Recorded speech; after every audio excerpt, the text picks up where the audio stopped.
ஆராதனையில உங்களோடு பங்கு பெற தேவன் கொடுத்திருக்கிற இந்த தயவுக்காய் ஸ்தோத்தரிக்கிறேன்.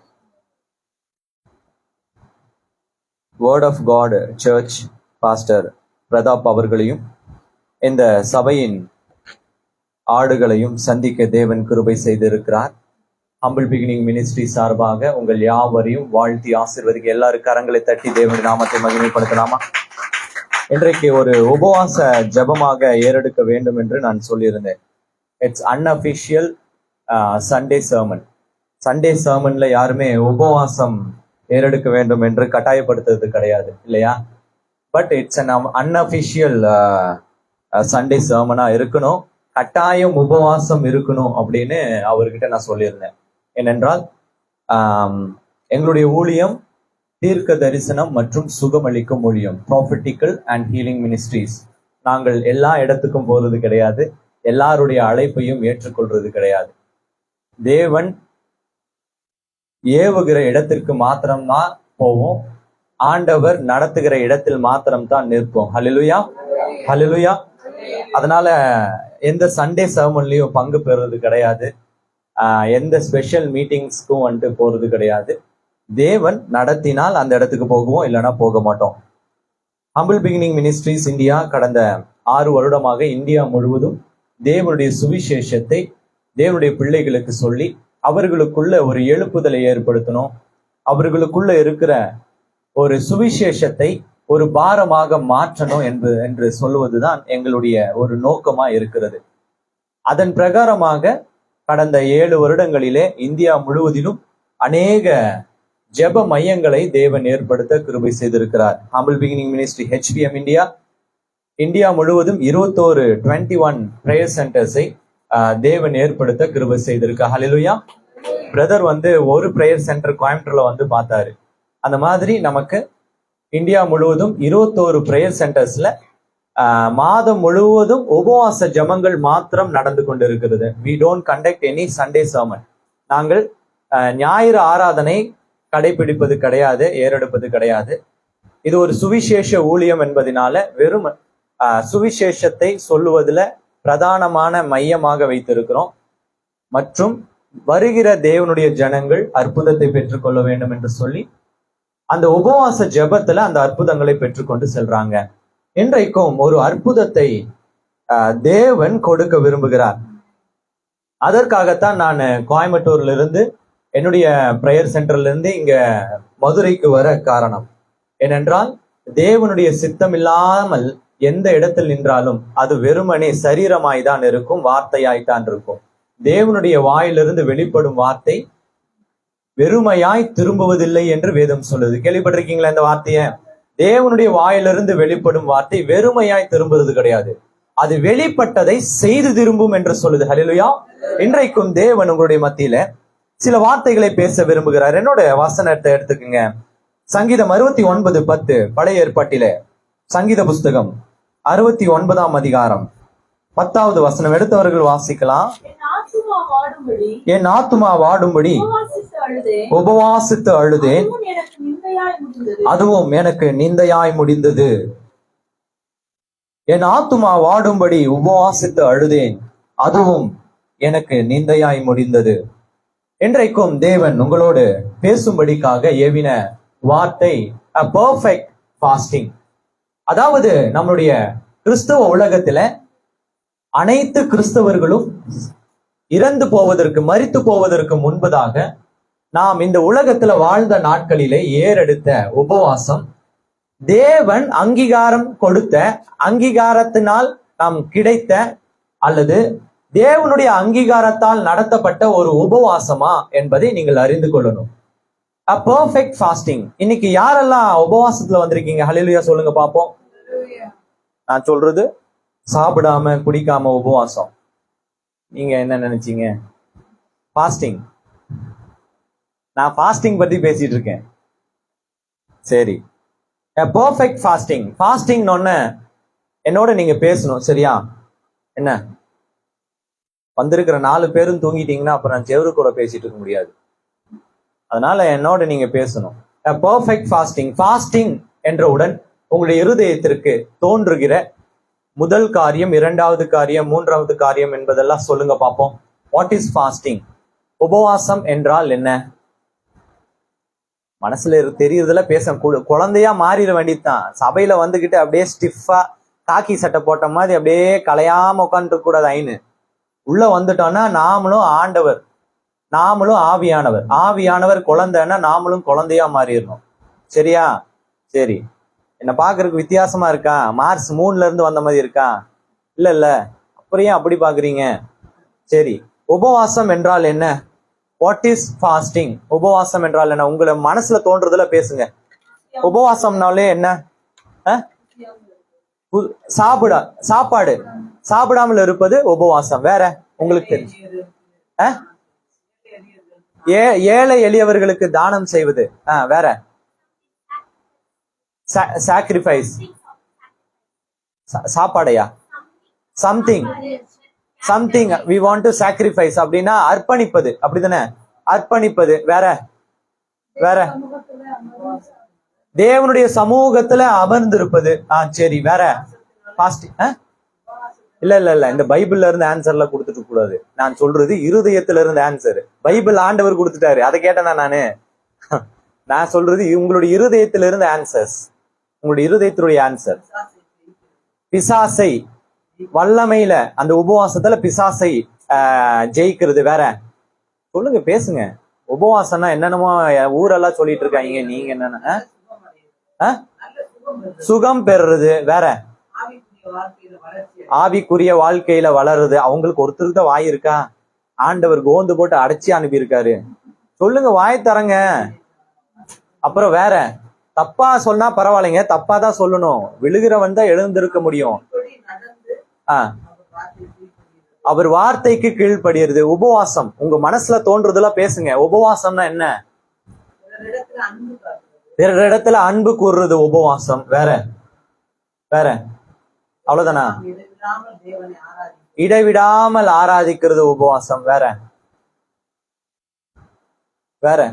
ஒருவேளை இங்க இயேசு கிறிஸ்து இறங்கி வந்து உங்ககிட்ட பரலோகம்னா எப்படி இருக்கணும் உங்களுக்கு அப்படின்னு கேட்டா என்ன சொல்வீங்க? இல்ல, ஆண்டு இயேசு கிறிஸ்து இங்க இறங்கி வந்து இப்ப இந்த சபைக்குள்ள வேர்ட் ஆஃப் காட் தானே, வேர்ட் ஆஃப் லைஃப் சர்ச்சுக்குள்ள இறங்கி வந்து இயேசு கிறிஸ்துவை வந்து நீங்கள் நினைக்கிற, நீங்கள் இமேஜின் பண்ற பரலோகம் எப்படி இருக்க வேண்டும் கேட்ட நீங்க என்ன சொல்வீங்க? பரலோகம்னா சமாதானமா இருக்கணும். சரி, சந்தோஷமா இருக்கணும். வேற? நல்லா ஆராதிக்கணும். இப்ப நீங்க சொல்ற ஆன்சர்ல எல்லாம் அதுக்குள்ள உள்ளான அர்த்தத்தை பாத்தீங்கன்னா யாருக்கிட்ட எது இல்லையோ அதைத்தான் சொல்லுவாங்க. நீங்க பாத்திருக்கீங்களா? உங்களுக்கு பரலோகம்னாலே அது வந்து என்ன இடம்னு நமக்கு தோணுதுன்னா வந்துட்டு யாராலே டிஸ்டர்பன்ஸ் இல்லாத ஒரு இடம். அந்த இடத்துல வந்து கமிட்மெண்ட் இல்லாத இடம், அழுகைன்றது இல்லாத இடம், பசி இல்லாத இடம், இல்லையா? போராட்டம் இல்லாத இடம், யாரும் நம்மள குறை சொல்லாத இடம் அந்த இடம். சரியா? பரலோகம்னா நமக்கு அப்படிதான் மைண்டு. இத்தனை இருக்கும் பொழுது நம்ம 1, 2 தான் சொல்லுவோம். ஏன்னா எது நம்ம கிட்ட இல்லையோ அதை தான் சொல்லுவோம், இல்லையா? கரெக்டா? அதே மாதிரி உபவாசம் அப்படின்னு நீங்கள் காலகாலமாக ஏறெடுக்கிறீங்க தெரியுமா? காலகாலமா செஞ்சுட்டு வரீங்க தெரியுமா? அதுதான் முன்னமே வரும். நீங்க எதற்காக ஏறெடுக்கிறீங்களோ, எந்த காரியத்தை கடைபிடிச்சு இல்ல ஆலோசனை பண்ணி நீங்க உபவாசத்தை செய்றீங்களோ அதுதான் நினைவுக்கு வரும், இல்லையா? சரி, நீங்க கிறிஸ்தவனா எப்போ மாறுனீங்கன்னு உங்களுக்கு தெரியுமா? கிறிஸ்டியன் லைஃப், அதாவது கிறிஸ்தவத்திற்குள்ள வந்து கிறிஸ்தவனா மாறின நாட்கள் உங்களுடையது எப்போன்னு தெரியுமா? எத்தனை வருஷத்துக்கு முன்னாடி நீங்க கிறிஸ்தவனா மாறினீங்க? இல்லம்மா, நான் கேட்கறது எத்தனை வருஷத்துக்கு முன்னாடி நீங்க கிறிஸ்தவனா மாறினீங்க? நீங்க என்னன்னா உங்களை சொல்ல, நீங்கன்னா இந்த இந்தியால இல்லைன்னா தமிழ்நாட்டுல, இந்த இந்தியாலன்னு வச்சுக்கீங்களேன் காமனா நாமெல்லாம். அப்ப நீங்க என்ன வீடியோல பாத்துட்டு இருக்கறனால நீங்கன்ற வார்த்தை யூஸ் பண்ண. நாம கிறிஸ்தவனா எப்பொழுது மாறினோம்?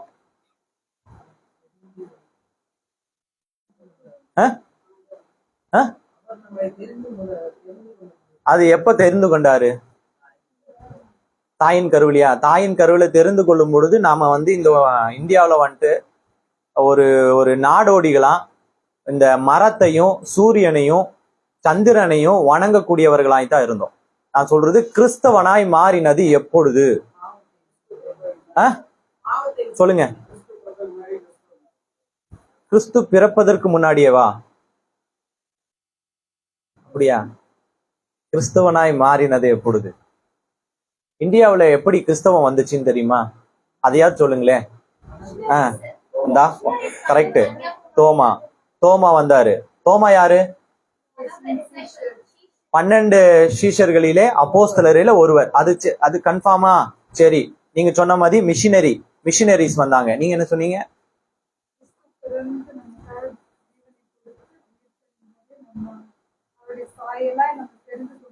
அது தெரிந்து கொண்டார். ஓகே, நான் சொல்றேன் இந்தியாவிலே கிறிஸ்தவம் எப்பொழுது வந்ததுன்னு. சரி, நான் போர் அடிக்க விரும்பல. என்ன கேள்வி கேட்டேன், இந்த ஆளு மெசேஜ் எடுப்பானா இல்ல கேள்வி கேட்டே இருப்பானா? சில நேரத்துல நம்மளுடைய உள்ளான உணர்வு தெரியலனா, உள்ளான மனித நாளுக்கு நாள் புதிதாக்கப்படுகின்ற நேரம் இது. உள்ளான மனிதன் நாளுக்கு நாள் புதிதாக்கப்படுகின்ற நேரம் இது.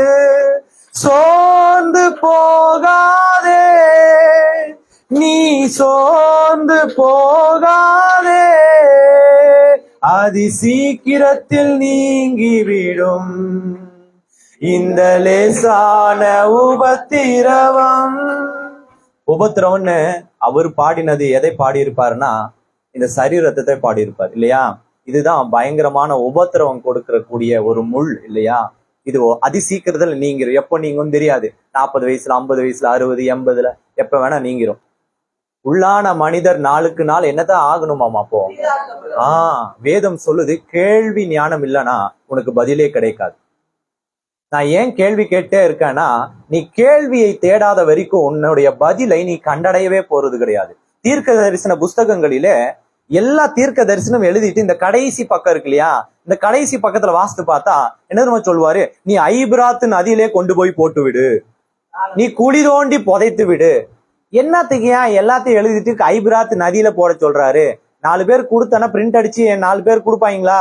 பார்த்து வந்துட்டு படிச்சு தெரிஞ்சுக்குவாங்க. இவன் என்னத்துக்கு தேவையில்லாம போய் ஐபிராத்து நதியில போய் போடு, குழி தோண்டி புதைத்து விடுன்னு சொல்லிட்டு இருக்காருன்னா, தேவன் என்ன தெரியுமா நினைக்கிறாரு? அவர்கள் தேடணும்னு நினைக்கிறாரு. என்ன நினைக்கிறாரு? தேடணும். தேடுகிறவன் தான் என்ன செய்ய முடியுமா? சும்மா உட்கார்ந்துட்டு இந்த ஸ்பூன் ஃபீடிங் எல்லாம் பண்ணிட்டு இருந்தா நீங்களா கண்டடைய போறது கிடையாது. அப்புறம் ஊழியக்காரன் வந்ததுக்கு அப்புறம் ஆண்டவர் வந்து உட்கார்ந்து இருப்பாரு. நம்ம 11 மணிக்கு வருவோம். ஏன்னா நம்ம தேடுறது கிடையாது. ஞாயிற்றுக்கிழமை ஆராதனையை தவிர என்ன வேலை உங்களுக்கு? நான் கிறிஸ்தவனான்னு கேட்கும் பொழுதே நீங்க பதில் சொல்லி இருந்தீங்கன்னா அப்புறம் தெரிஞ்சிருக்கும். ஞாயிற்றுக்கிழமைய தேவனை தேடுவதை விட உங்களுக்கு என்ன வேலை? கிறிஸ்தவனா? ஆண்டவர் சொல்லியிருக்காரா? வேற ஏதாவது கமிட்மெண்ட் கொடுத்திருக்காரா? கற்பனையை கொடுத்திருக்காரா? தேவனை தேடுவதை தவிர என்ன வேலை இருக்கு? அப்போ தேவனை தேடுகிற நேரத்துல தேடணும், அவரை கண்டடைகிற சமயத்துல கண்டடையணும். இந்த ஆராதனை 9 மணினா 8:45 வந்து நீ தேட ஆரம்பிச்சிடணும். அப்பதான் 9 மணிக்கு நீ கண்டடைய முடியும். நீ 11 மணிக்கு வந்தனா ஆண்டவர் வந்துட்டு உனக்காக 12 மணிக்கு வந்து உட்காரணுமா? அட சொல்லுங்க, சொல்லிடணும் வாயை திறந்து. அது எப்படி? அப்படி ஆயத்தமா இருக்கணும், வந்து தேடுன்னு சொல்லியிருக்கு. ஆனா நம்ம என்ன தெரியுமா செய்யறோம்? ஆண்டவர் தேடுற அளவுக்கு தான் நம்ம விசுவாசியா இருக்கோம். எப்படி இருக்கோம்? ஆண்டவர் வந்து எங்கேயா போனாங்க? பைபாஸ்ல அங்கிட்ட எங்கேயாவது போயிருப்பாங்களோ? ஆட்டோல வந்துட்டு வழி தெரியாம சுத்திட்டு இருப்பாங்களா? ஆண்டவர் வந்து வெயிட் பண்ணணும். அப்ப நிதானமா வருவோம். வந்துட்டு இந்த ஆண்டவரே பிரசன்ட். நம்ம வரும்போது ஆண்டவர் நமக்காக வெயிட் பண்ணி நமக்கு ஆசீர்வாதத்தை கொடுக்கணும்னு நீங்க நினைக்கிறீங்களா? ஏன் நம்மளுடைய வீட்டுல ஆசீர்வாத குறைவு, ஆசீர்வாதம் இல்லை, ஆசீர்வாதத்துக்கு பிரச்சனை? ஏன் நம்ம 10 சபையிலிருந்து 11வது சபைக்கு ஜம்ப் பண்ணிட்டே இருக்கோம் தெரியுமா? ஏன்னா எந்த இடத்தில் நீ தேடினாலும் தேவனை கண்டடைய முடியும். ஆனால் நீ தேடணும், அப்பொழுதுதான் கண்டடைய முடியும். ஹல்லேலூயா. நீ எந்த இடத்துல தேடினாலும், இது நாளுக்கு இது என்ன 10க்கு 10 10க்கு 12 நினைக்கிறேன். 10க்கு 12 தேடினா கண்டடைய முடியாதா? முடியாதா? ஆமா. அப்போ நம்ம தேடுறது கிடையாது, சரியா? ஆனா நம்ம என்ன நினைச்சிட்டோம்? பெரிய இடத்துல கண்டடைஞ்சிருவோம் அப்படின்னு சொல்லிட்டு பெரிய பெரிய இடங்களுக்கு போறோம். ஆனா நமக்கு தேடுற குணம் இல்லாமல் போச்சு. நான் இந்த உபவாசம்னா ஏன் என்னன்னு பேசுறதுக்கு காரணம் என்ன தெரியுமா? உபவாசத்தை எது சரியானது, தேவன் கேட்ட உபவாசம் எதுன்னு நீ தேடவே கிடையாது. அப்படின்னு நான் சொல்றதுக்கு காரணம் என்ன தெரியுமா? என்னையும் சேர்த்து நீ அப்படின்னு என்னையும் தான், என்ன வார்த்தை எனக்கும் தான். தேடவே கிடையாதுன்னு ஏன் சொல்றேன்னா, ஒரு மிஷினரி இந்த இந்தியாவுக்கு வரும் பொழுது, கிறிஸ்துவத்தையும் சுமந்து வரும் பொழுது, அவன் கொடுத்த ஒரு உபவாசத்தை இன்ன வரைக்கும் ஒருத்தனும் கண்டுபிடிக்கல, தேடவும் கிடையாது. உன் மனதுக்கு ஏற்றார் போல உன் உபவாசத்தை ஏறெடுக்கிற, நீ மனதுக்கு ஏற்றார் போல உன்னுடைய உபவாசத்தை வளர்ச்சிக்கிற. உபவாசம் என்பது என்னன்னு நினைக்கிறேன்னா, சாப்பிடாமல் இருப்பது என்று நினைக்கிற. சரியானதுதான். யார் சொன்னா சாப்பிடாம இருக்குது? யார சொன்னாங்க? யாரது சொன்னீங்கன்னா ஒரு பிரைஸ் கொடுக்குற. யாரு? இந்த அம்மா கூடவே சுத்துது, அதனால கரெக்டா சொல்லு. உபவாசம்னா சாப்பிடாம இருக்கிறதா? வண்டர்ஃபுல், கரெக்ட் தான். கேள்வி என்ன தெரியுமா? நீ உண்ணாமல் இருந்த உணவு எங்கே? நான் கேட்கறது புரியுதா? உபவாசம் என்னது? உபவாசம்னா என்ன? சாப்பிடாமல் இருக்கிறது. சரியா? சரி, நீ சாப்பிடாமல் இருந்த உணவு எங்கே? உங்க வீட்டு சட்டை இல்லையா? எங்க?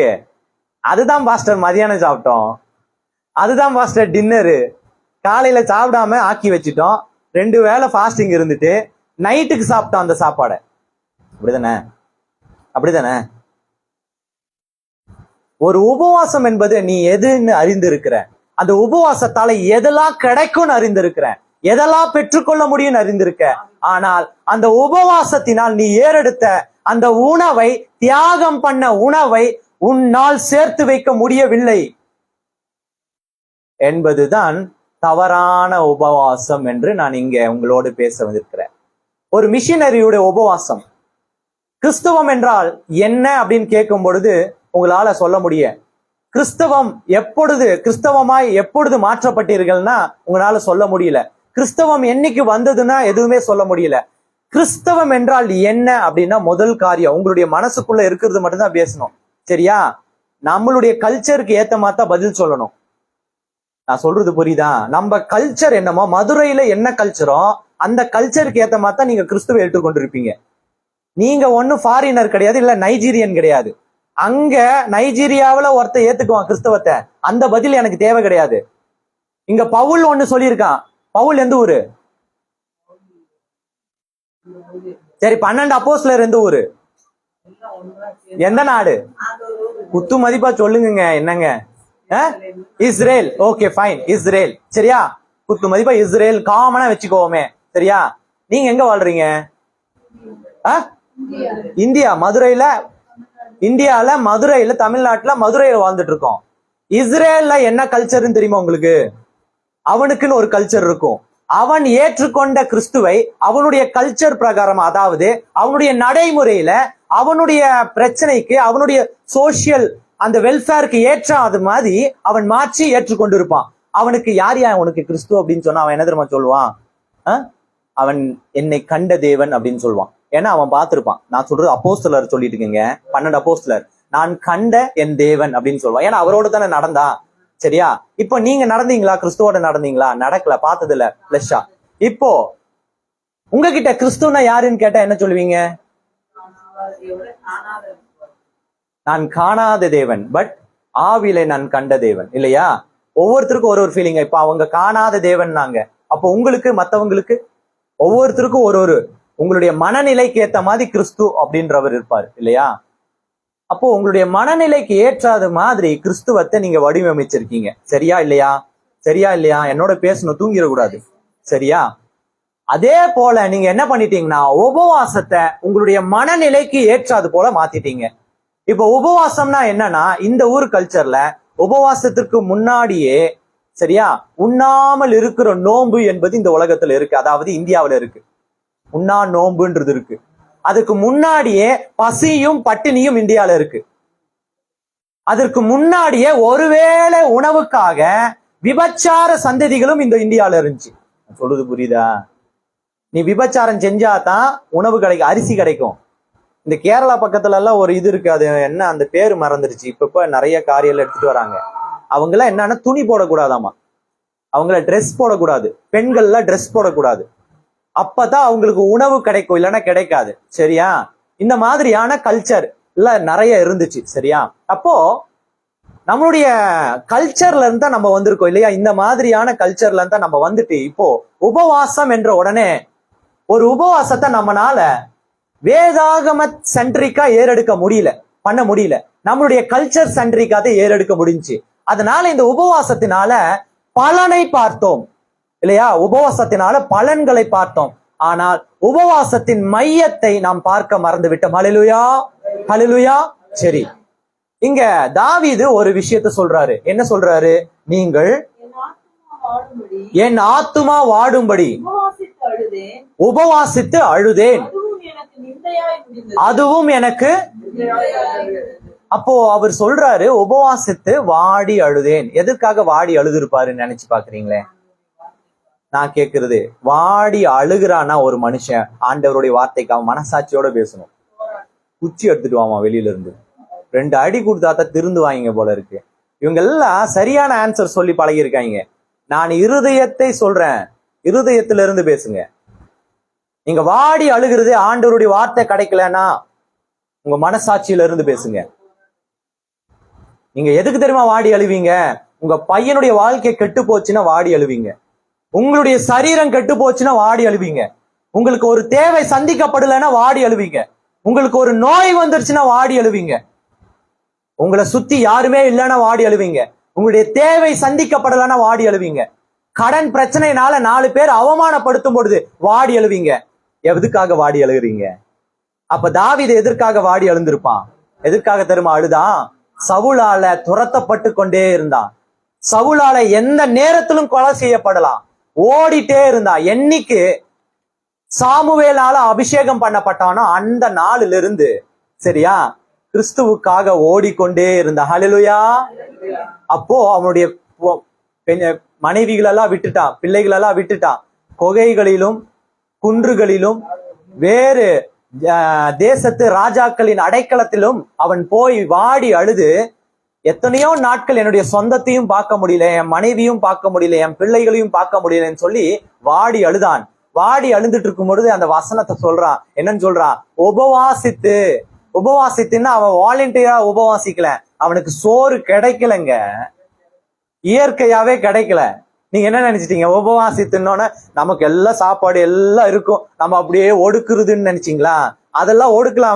அவனுக்கு சோறே கிடைக்கல. அவாந்தரத்துல ஓடிக்கொண்டிருக்கிறவனுக்கு எப்படி சோறு கிடைக்கும்? கிடைக்காது. அப்ப அவன் என்ன சொன்னான்?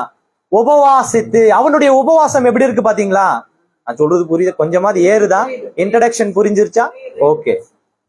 அவனுக்கு சாப்பாடுலாம் இருந்து உபவாசிக்கல, சாப்பாடே இல்லாம அவன் அதை என்னன்னு திரும்ப கன்வெர்ட் பண்றான், சாப்பிடவே இல்லை, அதனால நான் உபவாசித்து அழுதேன் சொல்றேன்.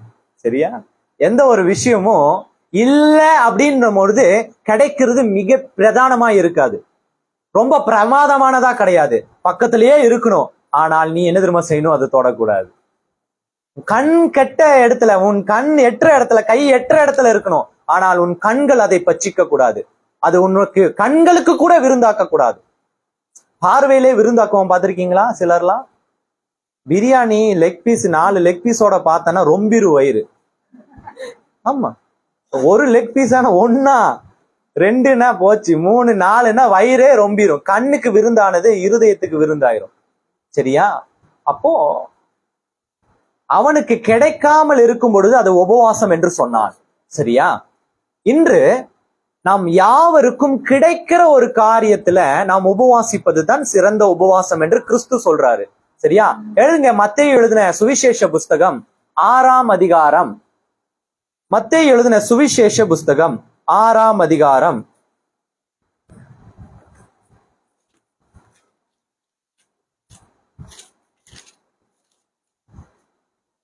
16வது வசனம் வாசிங்க. நீங்கள் உபவாசிக்கும் போது மாயக்காரரை போல முகவாடலா இராதேயுங்கள். Rule number 1. நல்லா கவனமா கேட்டுக்குங்க. நான் மெதுவா படிக்கிறேன், மெதுவா சொல்லி கொடுக்கிறேன், நீங்க மெதுவா கவனமா ஏத்துக்குங்க. முதல் காரியம், நீங்க உபவாசிக்கும் பொழுது என்ன செய்யக்கூடாதாமா? மாயக்காரர்ன்றது யாரு? சொல்லுங்கம்மா. இல்ல வேற யாரோ ஒரு ஆன்சர் சொன்னாங்க. இல்ல இல்ல இல்ல அதெல்லாம் வேண்டாம். மாயக்காரர்ன்றது யாருன்னு கேட்டேன். யாரோ ஒருத்தர் சொன்னாங்க. இல்ல இல்ல அது இல்ல இல்ல அது கிடையாது, அதுவும் கிடையாது. மாயக்காரர் அப்படின்னா அதுக்கான டெபினேஷன் கேட்கலங்க, அது என்னதுன்னு கேட்கல, யாருன்னு கேட்கிறேன். மாயக்காரர் என்பது யாரு? இப்போ புறஜாதி யாரு அப்படின்னா நீங்க என்ன சொல்லுவீங்க? சொல்லுவீங்களே. எங்க இந்த உலகத்துல இஸ்ரேலைட்ஸை தவிர அத்தனை பேரு புறஜாதிங்க தாங்க. தெரியுமா தெரியாதா? இங்க பாத்தீங்களா எப்படி போறாங்கன்னு. இந்த உலகத்துல இஸ்ரவேல் ஜனங்கள் இருக்காங்க தெரியுமா? அவங்கள தவிர அவங்க தான் சோசன் பீப்புள், தெரிந்து கொள்ளவர்கள். அவர்களை தவிர இந்த உலகத்துல அத்தனை பேரும் புறஜாதிகள். சரியா? ஒரு டெபினேஷன். சரி, இப்ப மாயக்காரர்கள்னா யாரு? புறஜாதின்னொன்னா நம்ம ஆண்டவர் ஏத்துக்கொண்டவங்க ஏத்துக்கொள்ளாதவங்கன்னு ஒரு பிரிவினை உண்டாக்குறோம். ஆனா மாயக்காரர்ன்றது யாரு? சண்டையா? தந்திரக்காரர். சரி, அது ஓகே. யாருன்னா அவங்களா, நாமலா, இல்ல பெண்டிகாஸ்டல்காரனா, சிஎஸ்ஐயா, லுதரனா, ஆர்சியா, அப்படி யாருன்னு கேக்குறேன் நானு. யாரு? முடிவுக்கு வர மாட்டேன்றீங்களே. டேங்கப்பா. இல்லம்மா, நான் சொல்றதுக்கு புரியுதா இல்லையா? நான் கேக்குறது, மாயக்காரன்னா மந்திரவாதி, தப்பு செய்யறவன், கொடுக்காதவன், பறிக்கிறவன், அதெல்லாம் டெபினேஷனுங்க, அது அர்த்தங்கள். சரியா? நான் கேக்குறது, மாயக்காரன் என்பவன் யார்? நீ இப்போ என்ன சொன்ன? புறஜாதின்னு யாருன்னு கேட்கும்போது நீங்க என்ன சொன்னீங்க? கிறிஸ்துவை ஏற்றுக்கொள்ளாதவங்கன்னா தெரியா மற்ற அவங்க. இப்ப மாயக்காரன்றத நீங்க யாருன்னு நினைக்கிறீங்க? யார் மாயக்காரன்? யாரு? அப்படி வா வலிக்கு. இதத்தான் நான் 100 டைம் கேட்கிறேன். ஹல்லேலூயா, ஹல்லேலூயா. மாயக்காரன்றது யாரு தெரியுமா? நானும் நீயுமே. ஹல்லேலூயா. மாயக்காரன் நீயும் நானும். ஏன்னா ஒரு மனுஷனுடைய உபவாசத்தை பிறர் அங்கீகரிக்கணும்னே உபவாசிப்பான். நிறைய பேர் பார்க்கணும்னே உபவாசிப்பான். சபைக்கு வரும்பொழுது அவனுடைய முகம் மட்டும் கொத்தா தெரியும். நம்ம கண்டுபிடிச்சிடல யாரு உபவாசிக்கிறா யாரு உபவாசிக்கலன்னு தெரிஞ்சிடும். ஆமா, கிளீனா தெரியும். சில நேரத்துல அந்த உபவாசத்தை தங்களுடைய கௌரவமாக கூட கிறிஸ்தவர்கள் சொல்லிப்பாங்க. என்ன திரும்ப சொல்லுவாங்க? வந்துட்டு நான் ஒரு 4 நாளா பாஸ்டிங். என்ன பெருமையா? ஆண்டவர் கொடுத்த கிரீடமா அது? கிரீடமா? மாயக்காரன். அவனுக்கு எது தெரியுமா தேவை? இந்த உபவாசம் என்ற அந்த ஒரு வார்த்தையிலிருந்து ஒரு பெருமை தேவை. தன்னை ஒடுக்குவதாக காட்டிக்கொள்றா இல்லையா? உபவாசம்னாலே நீங்க தானே சொன்னீங்க சாப்பிடுறது இல்லைன்னு. சாப்பிடாம இருந்தா நமக்கு எனர்ஜி கிடைக்காது. அப்ப என்ன ஆகும்? நம்ம ஒடுக்குறோம் தானே. அந்த ஒடுக்குறத பெருமையா நினைக்கிறானாமா. அவனுக்கு பேர் என்ன? நீங்க சொன்னதான் தானே மாயக்காரன் தானே. அப்போ அந்த மாயக்காரன் என்ன தெரியுமா செய்யறானாமா? உபவாசிக்கும் பொழுது முகவாடலா இருப்பானாமா. ஆனா நீ எப்படி இருக்க கூடாதாமா? எனக்கு கிட்னி ஃபெயிலியர். சரியா? எனக்கு கிட்னி ஃபெயிலியர். இப்போ நான் ஆண்டவர் இடத்துல ஒரு விசுவாசம் வைத்திருக்கேன். சரியா? நான் உபவாசிக்கிறேன். இப்போ நான் உபவாசிக்கிறேன். At the same time I am not a normal person. நான் எப்படிப்பட்டவன்? கிட்னி ஃபெயிலியரான பேஷண்ட். இப்போ இந்த வசனத்தின் பிரகாரமாய் நான் என்ன தெரியுமா செய்யக்கூடாது? நல்லா இருந்தும் முகவாடலாய் வந்து தன்னை வெளிப்படுத்துபவனை போல நான் கிட்னி ஃபெயிலியரா இருந்தா கூட என்னுடைய உபவாசத்தை தேவனை தவிர ஒருவரும் அங்கீகரிக்க கூடாது. ஹல்லேலூயா சொல்லுங்க. ஹல்லேலூயாவ. உங்க உபவாசத்தை ஒரு மனுஷனும் அங்கீகரிக்க கூடாது தேவனை தவிர. அங்கீகாரம் கிடைச்சிச்சுன்னா நீங்கள் இருந்தது உபவாசம் கிடையாதுன்னு அர்த்தம். அப்ப மாயக்காரன் என்ன தெரியுமா செய்யறான்? தன்னுடைய நோயின் நிமித்தமா, தன்னுடைய வலியின் நிமித்தமா, தன்னுடைய பாரத்தின் நிமித்தமா இப்ப என்ன தெரியுமா செய்யறா? அழுது, ஐயோ ஆண்டவரே எனக்கு சுகமளியும், ஆண்டவரே இப்பொழுதே குணம் கொடும், ஆண்டவரே மாற்றும், ஆண்டவரே இறங்கும்.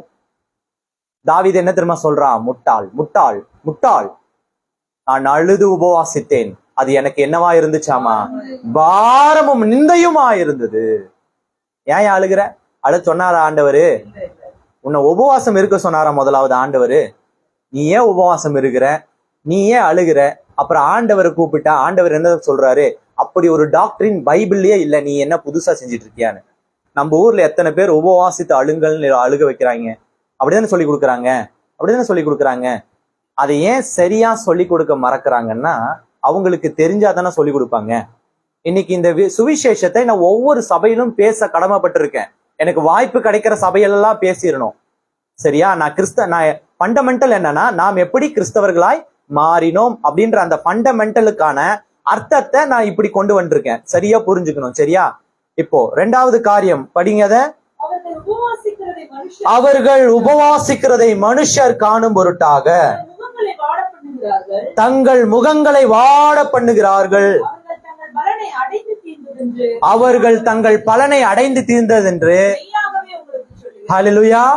அவர்களுக்கு கிடைக்கிற பலன் என்னவா இருக்கும்னு கொஞ்சம் கெஸ் பண்ணி சொல்லுங்க பாப்போம். நான் கேக்குறது, முகவாடலா இருந்து ஒரு உபவாசம் பண்ணா அவர்களுடைய பலனை அடைந்து தீர்ந்தார்கள் நம்ம எழுதப்பட்டிருக்கு. அப்போ அவர்களுடைய பலன் என்னவா இருந்திருக்கும்? Success or failure? சரி, சக்சஸ் ஆர் ஃபெயிலியர்? பாருங்க பாஸ்டர், உங்க சபையில நான் குற்றப்படுத்தலவங்களெல்லாம் இவங்களே இவங்களை குற்றப்படுத்திட்டு இருக்காங்க, அதனால என்ன சொல்லக்கூடாது. நீ வாயை திறந்து ஒன்னொன்னு சொன்னாலும் ஆண்டவர் இடத்துல சொல்றேன்னு அர்த்தம். கவனன்ட், அதுக்கு பேர் உடன்படிக்கை. சரியா? உன்னுடைய பலனை அடைந்து தீர்ந்தாய். அப்போ முதல் காரியம், உபவாசித்து வாடி அழுதாய், அதனுடைய பலன் கிடைச்சிருச்சு. என்னது? என்னது? ஃபெயிலியர். ஃபெயிலியர். உபவாசித்து இங்க உபவாச ஜபம் தான் சொல்லியிருக்கு. இன்னைக்கு உபவாச ஜபம் பாஸ்டர் போஸ்டர் எல்லாம் போட்டிருக்காரு, அனௌன்ஸ் பண்ணியிருக்காரு. ஆனா நம்மளால உபவாசம் கட்டாயமான கட்டாயம் கிடையாது. ஆனா உபவாசம் என்பது என்னன்னு தெரிஞ்சிருச்சுன்னு இன்னைக்கு தெரிஞ்சுதான் வெளியே போறீங்க. தெரிஞ்சிருச்சுன்னா இனி உபவாசம் இருக்க வேணுமா அப்படின்னு நிறைய பேர் யோசிப்பாங்க. வேணா பாத்துங்க, இந்த மெசேஜ் முடியும் பொழுது, ஆஹா இந்த ஆள் இப்படி ஒரு குண்டை தூக்கி போட்டானே, இனிமேல் உபவாசிக்க கூடாது அப்படின்னு முடிவெடுப்பாங்க. என்ன பாருங்க, இது நான் சொல்றது நடக்கலான்னு பாருங்க. சீகன் பால் என்பவரை நீங்க அறிந்திருக்கீங்க. யாரு? சீகன் பால். சீகன் பால்க்குங்க உங்க கையில ஏதோ ஒண்ணு வச்சிருக்கீங்களே, அந்த பைபிளை அச்சிட்டு வெளிப்படுத்த முடியாமல், வெளியிட முடியாமல் செத்து போன ஒரு இளைஞர். அவர் ஜெர்மனில இருந்து வந்திருந்தாரு. 1600, அதாவது 1600களிலே இந்தியாவுக்கு மிஷினரியாய் அனுப்பப்பட்ட ஒரு வாலிபன். அவர் பேர் என்னன்னா சீகன் பால்க். அவர் இங்க இந்தியாவுக்கு தமிழ்நாட்டுல, கேரளால தமிழ்நாட்டுக்குள்ள தமிழ் கற்றுக்கொண்டு இந்த வேதாகமத்தை நமக்கு அச்சிட்டு கொடுக்க பிரயாசப்பட்டார். சரியா? அதெல்லாம் நீங்க ஸ்டோரி படிச்சுக்குங்க. அதற்கு பிறகு மிஷினரிகள் வந்தாங்க. நிறைய மிஷினரிகள், நிறைய பேர் ஆங்கில பெயர்னால நம்ம மனப்பாடம் பண்ண வேண்டிய அவசியம் எல்லாம் கிடையாது. அதுல ஒரு குற்றம் கிடையாது. சரியா? நிறைய பேர் இருக்காங்க. மிஷினரிகள் வந்தாங்க. மிஷினரிகள்லாம் ட்ரிபிள் எஸ் நமக்கு கற்றுக் கொடுத்தாங்க. Triple S. ட்ரிபிள் எஸ் என்னன்னு தெரியுமா? எஸ் எஸ் எஸ் அப்படின்னு என்ன தெரியுமா? எஸ்னா சோப்புன்னு அர்த்தம். 2வது எஸ்னா சூப்புன்னு அர்த்தம். 3வது எஸ்னா சால்வேஷன் அர்த்தம். சொல்லுங்க, முதல் எஸ்னா என்ன அர்த்தம்? சத்தமா சொல்லணும். சோப். 2வது எஸ்னா சூப். 3வது எஸ்னா சால்வேஷன். சோப்புனா எல்லாம் தெரியுமா? சோப்புனா தெரியுமா?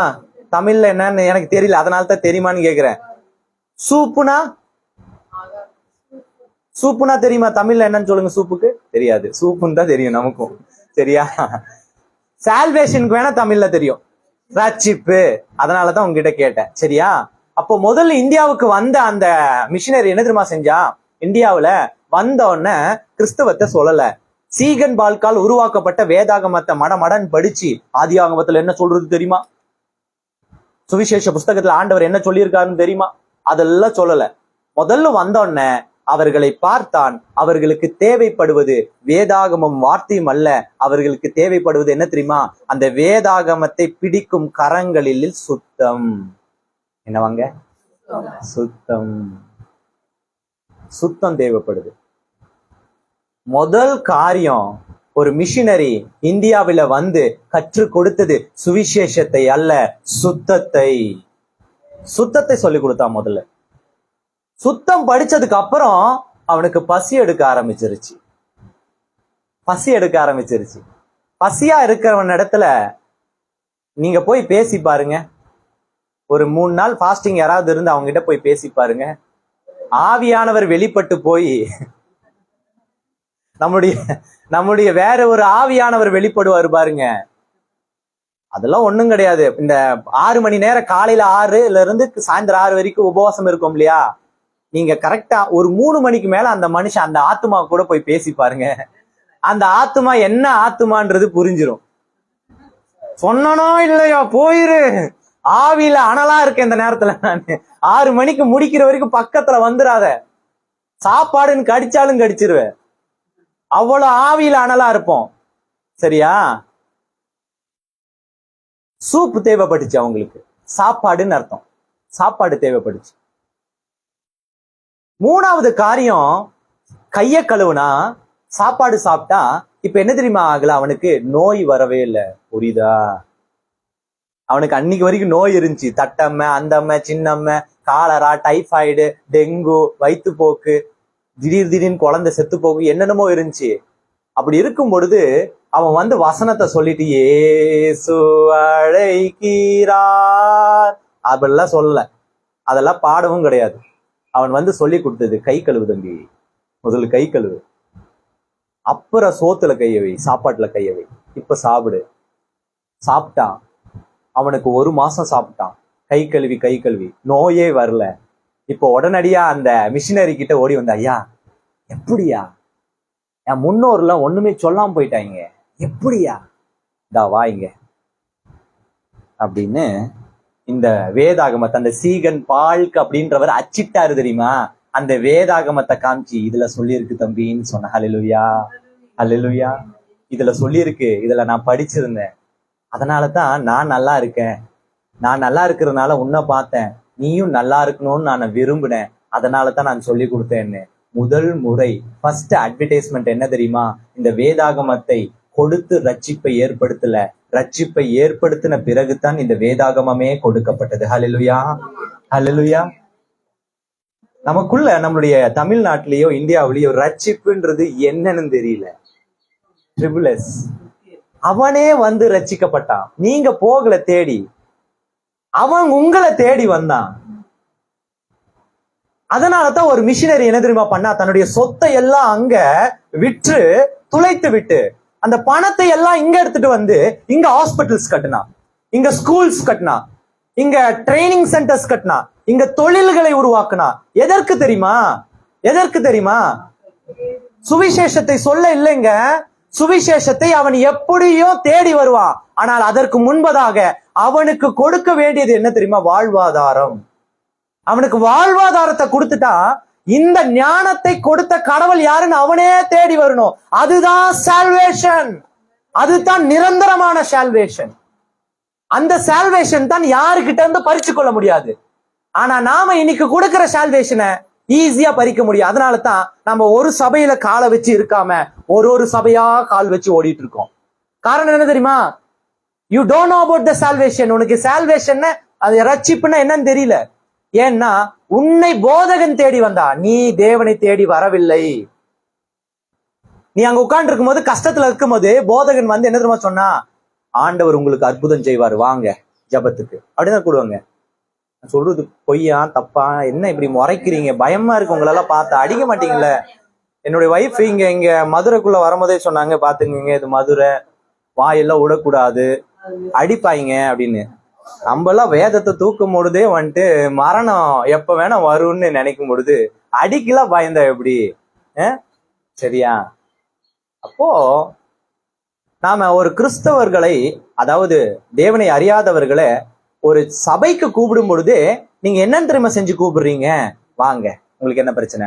ஹஸ்பண்ட் அண்ட் ஒய்ஃப் பிரச்சனையா? வாங்க ஜெபம் பண்ணுங்க சரியாயிடும் அப்படின்னு சொல்றீங்க. என்னைக்காவது ஹஸ்பண்ட் அண்ட் ஒய்ஃப் பிரச்சனையா? நீங்க வாங்க உட்காருங்க.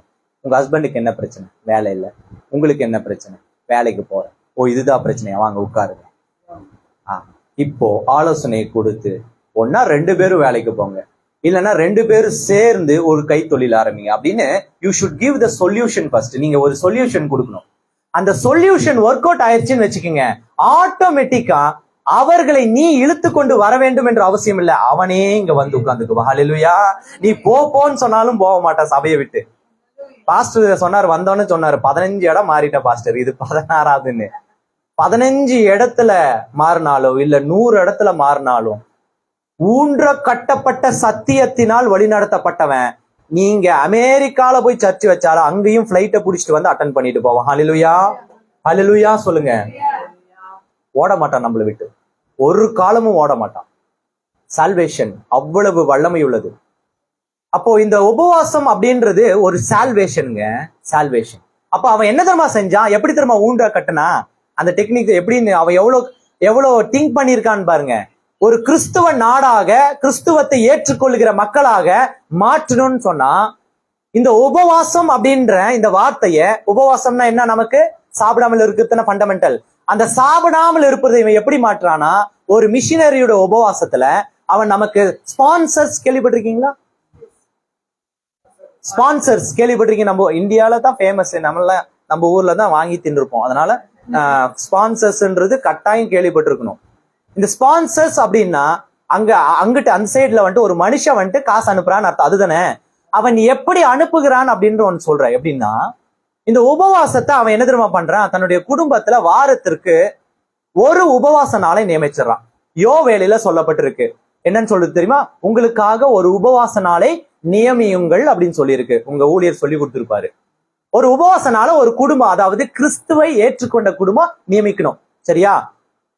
புரியுதா? மெதுவா சொல்றேன். 2வது காரியம், அந்த உபவாச நாளில தன்னுடைய வீட்டில கணவன் மனைவி 2 பிள்ளைங்க, நார்மலான ஒரு குடும்பம். இப்போ அத்தனை பேரும் ஒரு நாளோ இல்லைன்னா 2 வேளையோ அவங்களுடைய தகுதிக்கு ஏற்ற மாதிரி உபவாசிப்பாங்க. சரியா? உபவாசம் ஃபார் எக்ஸாம்பிள் நம்ம 3 வேளைய நான் வச்சுக்கலாமே, ஒரு எடுத்துக்காட்டுக்கு.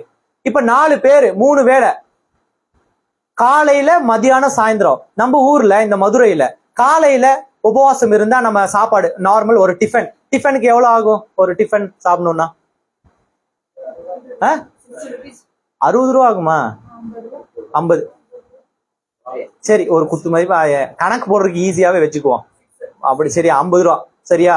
மதியானம் மீல்ஸ் 150 ரூபா. நைட்டுனா நம்ம ஃபாஸ்டிங் 6 மணி வரைக்கும் தான் இருப்போம். ஸ்நாக்ஸ் வச்சுக்கலாம். நமக்கு ஆக்சுவலி டின்னர் டைம், அவங்க ஃபாரினர்ஸ்க்கு டின்னர் டைம் அது 6 மணி தான் அவங்களுக்கு டின்னரு, நமக்கு ஸ்நாக்ஸ் டைம். டின்னர் வந்துட்டு நமக்கு 9 மணி மறுபடியும் இன்னொரு சாப்பாடையும் சாப்பிடுவோம். சரி விடுங்க, நாம போகிங்க. சரியா? அதனால இல்ல சாரி, நாம் போகிங்க இல்ல, துரோகிங்க. தமிழ்ல தெரியுமா? தெரியுமா? ஒரு வேளை சாப்பிட்றவன் யோகி, 2 வேளை சாப்பிட்றவன் போகி, 3 வேளை சாப்பிட்றவன் 3 வேளைக்கே துரோகினா, 4 வேளை சாப்பிட்றேன் நாங்க. சரி விடுங்க, நீங்க ஏதாவது வச்சுக்கோங்க பேரு. சரியா? அப்போ 6 மணி ஸ்நாக்ஸ், அதுக்கு எவ்வளவு வச்சுக்கலாம்? ஒரு 50. அப்போ 150 + 50 எவ்வளவு ஆச்சு? இப்போ 200 ரூபாய் ஒருவனுடைய ஒரு நாள் உபவாசம். சரியா? அப்ப அந்த வீட்டுல 4 பேர்னா எவ்வளவு ஆச்சு? 800 ரூபாய் ஆச்சு. ஒரு மாசத்துக்கு எத்தனை வாரம்? 4 வாரம். அப்ப 4 வாரம் உபவாசம் இருந்தாங்கன்னா 4 8 வாய்ப்பாடு சொல்லுங்க. 4 8 3200 ரூபாய். இப்போ நான் நம்ம ஊர் காசுக்கு சொல்றேன், அங்க டாலர்னா வேல்யூ வேற தானே, நம்ம ஊர் காசுலயே புரியுற மாதிரி சொல்றேன். 3200 ரூபாய் அந்த ஒரு மாசத்துல அந்த குடும்பம் இருந்த உபவாசத்தின் அந்த உணவை பணமாக மாற்றி ஒரு உண்டியல்ல போட்டு வச்சிருவான்.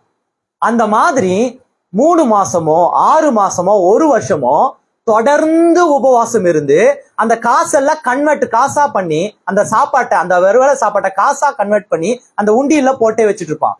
போட்டு வச்சுட்டு இப்ப என்ன தெரியுமா பண்ணுவான்? தன்னுடைய சபை மூலியமாக, அங்க இருக்கு இல்லையா ஃபாரின்ல, அந்த சபை மூலியமா இப்ப என்ன தெரியுமா, ஒரு மிஷினரி அனுப்பப்பட்டு அவன் கடிதம் அனுப்புவான். இங்க வந்துட்டு இவ்வளவு பெரிய கூட்டம் இருக்கு, அனாதை பிள்ளைகள் இருக்கு, இவங்களுக்கு படிக்க வைக்கணும், யாராவது ஸ்பான்சர்ஸ் இருந்தா அனுப்புங்கன்னு அந்த சபையில அனௌன்ஸ் பண்ணுவாரு அந்த ஆயர். உங்களிலே இந்த சபையில் இருப்பவர்கள் யாராவது இந்தியாவிலே ஒரு 50 பிள்ளைகள் இருக்கிறார்கள், அவர்களுக்கு ஸ்பான்சர்ஸாக நீங்கள் மாறலாம்னு இந்த ஒரு குடும்பத்தை பத்தி நான் பேசுறேன். நிறைய குடும்பம். அந்த ஒரு குடும்பத்தின் தலைவன் என்ன தெரியுமா செய்யற? இந்தியாவில யாராவது ஒரு பையன் பேர், உன் பேர் என்ன சொல்லிருவோடுங்க, முரளிதரன். அப்போ முரளிதரனுக்கு அங்க இருக்கிற லாரன்ஸோ, அங்க இருக்கிற ஸ்டீஃபனோ, அங்க இருக்கிற ஒயிட்டோ, அங்க இருக்கிற பிரைட்டோ, யாரா ஒரு மிஷினரி என்னவா மாறிடுறான்? ஸ்பான்சரா மாறுறான். அந்த ஸ்பான்சர்ன்ற வார்த்தை தான் அலங்காரமா இருக்கு. நம்ம ஊர்ல என்ன நினைக்கணும்? கோடீஸ்வரன் அவனுடைய செலவுல, அவனுடைய கம்பெனியின் வரவுல, அவனுடைய பணத்துல, அவனுடைய சேலரியில ஒரு 2 ரூபாய் கொடுத்து அனுப்புறான்னு நினைக்கிறீங்க? நோ, கிடையாது. அவனுடைய உபவாசம் என்ற அந்த உணவிலிருந்து, அவனுடைய ரத்தத்திலிருந்து அனுப்பப்பட்ட பணம் தான் இந்தியாவிலே ஒரு பையனுக்கு படிப்பாவும், ஒரு பையனுக்கு சுவிசேஷமாவும், ஒரு பையனுக்கு மருந்தாவும் மாறி இருக்கு. உன் கையில வைத்திருக்கிய ஒரு வேதாகமம், இந்த வேதாகமத்தை அச்சிடவும், இந்த வேதாகமத்திற்கு இந்த பேப்பரை வாங்கவும் யார் அப்பங்காசு கொடுத்தா? உங்க அப்பா கொடுத்தாரா? நமக்கு ஆன்லைன்ல வாங்கத்தான் தெரியும். அமேசான்ல 300 ரூபாய் கொடுத்தா வந்துரும். இல்லன்னா நம்மளுடைய ஊழியக்காரன் வந்து ஃப்ரீயா கொடுப்பான், இந்தாங்கன்னு கொடுப்பான். உன் கையில வைத்துட்டு இருக்கிற வேதாகமம் யாரோ ஒரு குடும்பத்தினுடைய ரத்தம், ஏதோ ஒரு குடும்பத்தினுடைய உபவாசம். அதனால நமக்கு என்ன தெரியுமா கிடைச்சிச்சு? வாழ்வு கிடைச்சிச்சு, நோய் இல்லாத வாழ்க்கை கிடைச்சிச்சு, நம்முடைய குடும்பம் நமக்கு கிடைச்சிச்சு. அம்மா அப்பாவை இழந்து போய் அனாதைகளா இருந்துச்சு, இப்ப அம்மா அப்பாவோட வாழ்ந்துட்டு இருக்கோம். படிப்பறிவு கிடைச்சிச்சு, மூளை கிடைச்சிச்சு, தொழில் கிடைச்சிச்சு. கொஞ்ச நாள் ஆச்சு, அவனை பாக்குறதுக்கு பிடிக்கல, வெள்ளத்தோல், நம்மளது கருப்பு தோல், போயா நீ என்னத்தையா கிறிஸ்துவ சொல்றது, நான் சொல்றேன்னு சொல்லி துரத்தி விட்டுட்டோம். அவன் போகும்போது அள்ளிட்டு போல, அங்கிட்டே விட்டுட்டு தான் போனான். சிஎஸ்ஐ சர்ச், லுதரன் சர்ச், மாத்தோமா சர்ச் யார் அப்ப விட்டது? யாருடையது? அவன் அள்ளிட்டு போலையே, இங்கேயே விட்டுட்டு போனான். சரி, இப்போ நமக்கு அவன் என்ன கொடுத்தானா? இங்க கிறிஸ்து என்ற சுவிசேஷகரை கொடுத்தான், கிறிஸ்து என்ற போதகரை கொடுத்தான். ரபி என்றால் போதகரே என்ற அர்த்தம் வேதம் சொல்லுது. என்ன சொல்லுது? போதகரே, போதகர் வந்து விட்டார், அவர் உன்னை தான் அழைக்கிறார். போதகர் வந்து விட்டார், அவர் உன்னை தான் அழைக்கிறார். எழும்பி வா, எழும்பி வா. உங்களை எழும்பி வா என்று சொல்லுகிற அந்த போதகர் நமக்கு கொடுத்துட்டு போனாங்க. அவர்கள் விட்டு செல்லும் பொழுது இந்தியாவிலே கிறிஸ்தவர்களுடைய எண்ணிக்கை எவ்வளவு தெரியுமா? 2.1%. எவ்வளவுங்க? சொல்லணும், வாயை திறந்து பேசணும். 2.1%, 2.1%.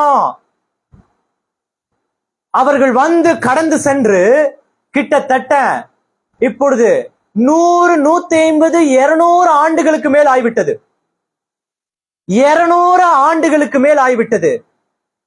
2011 இந்தியன் சென்சஸ் அளவின்படி கிறிஸ்தவர்களுடைய எண்ணிக்கையின் சதவீதம் எவ்வளவுனா 6.2%, 6.2%. இந்தியாவுடைய மக்கள் தொகை எவ்வளவுங்க இன்னைக்கு? 150 கோடி, 150 கோடி. ஆனா கிறிஸ்தவர்களுடைய எண்ணிக்கை எவ்வளவு? 6.2%.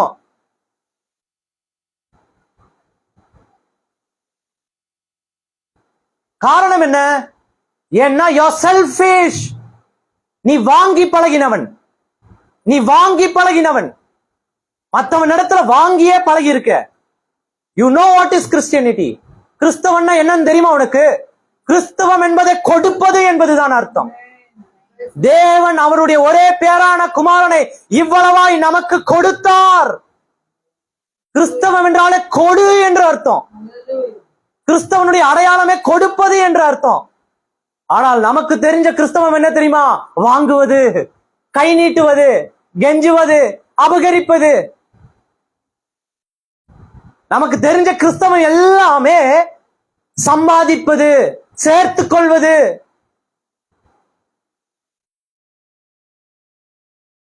அவன் வந்த காலகட்டத்துல குறைஞ்சது ஒரு 30-40 வருடம் தான் அவனால இங்க சஸ்டெயின் பண்ண முடிஞ்சிச்சு. யாரால? மிஷினரிகளால. 30-40 இயர்ஸ், மேக்சிமம் 50 இயர்ஸ் தான் சஸ்டெயின். ஏன்னா ஆங்கிலேயர்கள் ஆண்டு கொண்டிருந்ததுனால அவர்களே எதிராக இருந்தாங்க கிறிஸ்தவத்துக்கு எதிராக. இருந்தாலும் கஷ்டப்பட்டு ஒரு 50 வருடம் தான் சஸ்டெயின் பண்ணாங்க. 50 வருடத்துல 2.1% கிறிஸ்துவர்களை உருவாக்குனாங்க. ஆனால் அடுத்து 500 1000 வருடம் ஆயிடுச்சு. தோமா வந்துட்டு போனதுக்கு அப்புறம் 2000 வருஷம் ஆயிடுச்சு. 1300 வருஷத்துக்கு மேல ஆயிடுச்சு தோமா இங்க வந்துட்டு போய். ஆனால் இன்றைக்கு இந்தியாவில கிறிஸ்தவர்களுடைய சதவீதம் 6.2. 1000 வருஷத்துல என்னையா கிழிச்ச நீ? என்னையா செஞ்சீங்க? என்ன செஞ்சு வச்சிருக்கீங்க? என்ன தெரியுமா செஞ்சு வச்சிருக்கோம்? நம்முடைய ஊழியக்கார சபைக்கு வான்னு சொன்னா 10 மணின்னு சொன்னா 11 மணிக்கு வருது. அதைத்தான் செஞ்சு வச்சிருக்கோம். அசதி, அசட்டை. ஏன்னா கிறிஸ்து உங்க வீட்டு வேலைக்காரன், உங்க வீட்டு பாத்திரத்தை கழுவுறவன், உன் அழுக்கு பிடிச்ச நோய்க்கு மருந்து போடுறவன், உன் பாவம் பிடிச்ச சரீரத்தை தொடுறவன், எல்லா அழுக்கும் பாவமும் நிறைந்திருக்கிற உன் இருதயத்தை அவருடைய என்னன்னு மாத்திருக்காரு? என்னவா மாத்திருக்காரு? ஆலயமா மாத்துறவரு. அவர் தான் மாவு போடணும் உன் அழுக்க பிடிச்ச இருதயத்துல. இருதயம் எப்படிப்பட்டதுன்னு சொல்லுது வேதம்? திருக்கும் மகா கேடுள்ளது. அந்த கேடுள்ள அருவருப்பான அசிங்கம் ஒடிச்ச இடத்த யார் மாவு போடணும்? உன் ஆண்டவரையும் உன் கிறிஸ்துவையும் நீ அப்படிதானே வச்சிருக்க. வேலைக்காரன் உனக்கு. அவர் உனக்கு மீட்பரா இருந்தால், அவன் உனக்கு இரட்சகரா இருந்தால், அவன் உனக்கு எல்லாமுமா இருந்தால், அவன் உனக்கு தேவனா இருந்தால், நீ எப்படி தெரியுமா வச்சிருப்ப? இந்த இடம் எப்படி தெரியுமா இருக்கும்? 8 மணிக்கு ஜெபம், நான் 7 மணிக்கு உட்கார்ந்து தேவனை தேட ஆரம்பிச்சிருப்பேன். கண்ணீரோடு உட்கார்ந்து இருப்பேன். ஆண்டவரே வரமாட்டீரோ, பக்கத்துல இருக்கிற ஒரு சேர் காலியா இருக்கு, அந்த சேர் நிரம்பாதோ என்று சொல்லியிருப்பேன். ஏன் சொல்லல? ஏன் சொல்லல? உன்னை கிறிஸ்தவனா இரு அப்படின்னு சொல்லி ஆண்டவர் கெஞ்சுறாரா? கெஞ்சி கேட்கிறாரா?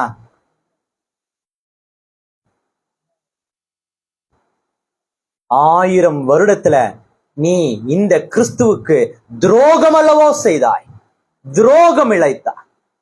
அவன் ஒரு உபவாசத்தை, தன்னுடைய ரத்தத்தை கொடுத்தான். நேற்று ஒரு 2 நாட்களுக்கு முன்பதாக ஒரு மிஷினரி குடும்பத்தை சந்திக்க நேர்ந்தது. அவர்கள் அநேக அமைப்புல இருந்திருக்காங்க.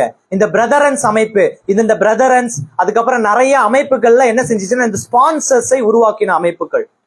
அவர்கள் ஒரு ஸ்பான்சர்ஸை உருவாக்கி இந்த தர்மபுரி கிட்ட ஒரு வில்லேஜ் பத்தி பேசினாங்க. அந்த வில்லேஜ்ல எப்படின்னா, இந்த எல்லாருமே இந்த மிலிட்டரியில போய் ஜாயின் பண்ற வில்லேஜ். ஆமா, எல்லாருமே மிலிட்டரியில ஜாயின் பண்ணும். அதுவும் எப்படி மிலிட்டரியில ஜாயின் பண்ணுவாங்களாமா, இந்த ஃபுல் மூன் டேல பிறக்கிற குழந்தை மிலிட்டரியில் ஜாயின் பண்ண அவங்களுக்கு ஆசீர்வாதம் நினைக்கிற மூட நம்பிக்கை உடைய கூட்டம் அங்க இருக்கு. அந்த இடத்துல இந்த மிஷினரி அமைப்பு ஒரு ஸ்தாபனத்தை நிறுவி அங்க இருக்கிற பிள்ளைகளுக்கு அங்க அங்க அங்க எப்படி அப்படின்னா இது பார்த்துட்டு இருப்பாங்க. அங்க எப்படின்னா இன்டர்செக்சுவல் பீப்புள். அவங்க அப்படின்னா என்னன்னா, கல்யாணம் பண்ணிப்பாங்க, யாருடைய பொண்டாட்டிக்கு யார் பிறந்தான்னு தெரியாது. நான் தமிழ்நாட்டுல பேசிட்டு இருக்கேன், நமக்கெல்லாம் தெரிஞ்ச கிறிஸ்து. இங்க வாரம் ஞாயிற்றுக்கிழமான 2 வசனத்தை படிக்கிறோம். நம்மளுடைய போதகர் ஒரு போதனை செஞ்சு ஆசீர்வதிப்பாராகன்னொன்னே அந்த ஆசீர்வாதத்தை சுமந்துட்டு ஓடே போயிடுறோம் இல்லையா?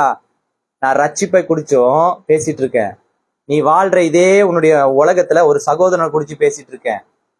நீங்க நினைச்சிட்டு இருக்கீங்க எஸ் ட்ரிபிள்எஸ்ன்னு சொல்லும் பொழுது அதெல்லாம் பழைய காலம் பாஸ்டர், இன்னைக்கெல்லாம் படிப்பறி வந்துருச்சுன்னு. நான் சொல்றது இப்போ 4 நாட்களுக்கு முன்னாடி 5 நாட்களுக்கு முன்னாடி பேசிட்டு இருக்கேன்.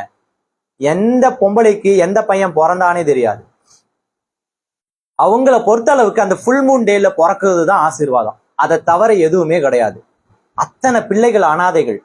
அப்போ இந்த பிரதரன்ஸ்ன்ற இந்த அமைப்பு, இந்த மாதிரி கிறிஸ்தவ அமைப்புல என்ன செய்யுதுன்னா, ஃபாரின்ல இருந்து அந்த ஸ்பான்சர் வந்துட்டு இருக்கும்பொழுது இதுல வந்துட்டு அந்த குழந்தைங்களை படிக்க வச்சுட்டு இருந்தாங்க. அவங்க சொன்னாங்க, பாஸ்டர், ஒரு நாள் நாங்க அப்படி போயிட்டு இருக்கும் பொழுது ஒரு புதருக்குள்ள ஒரு குழந்தை அழுகிற சத்தம் கேட்டுச்சு. அங்க போய் பார்த்தனா ஒரு குழந்தைய பெத்து அந்த புதருக்குள்ள போட்டு போயிட்டு இருக்கு அந்த அம்மா.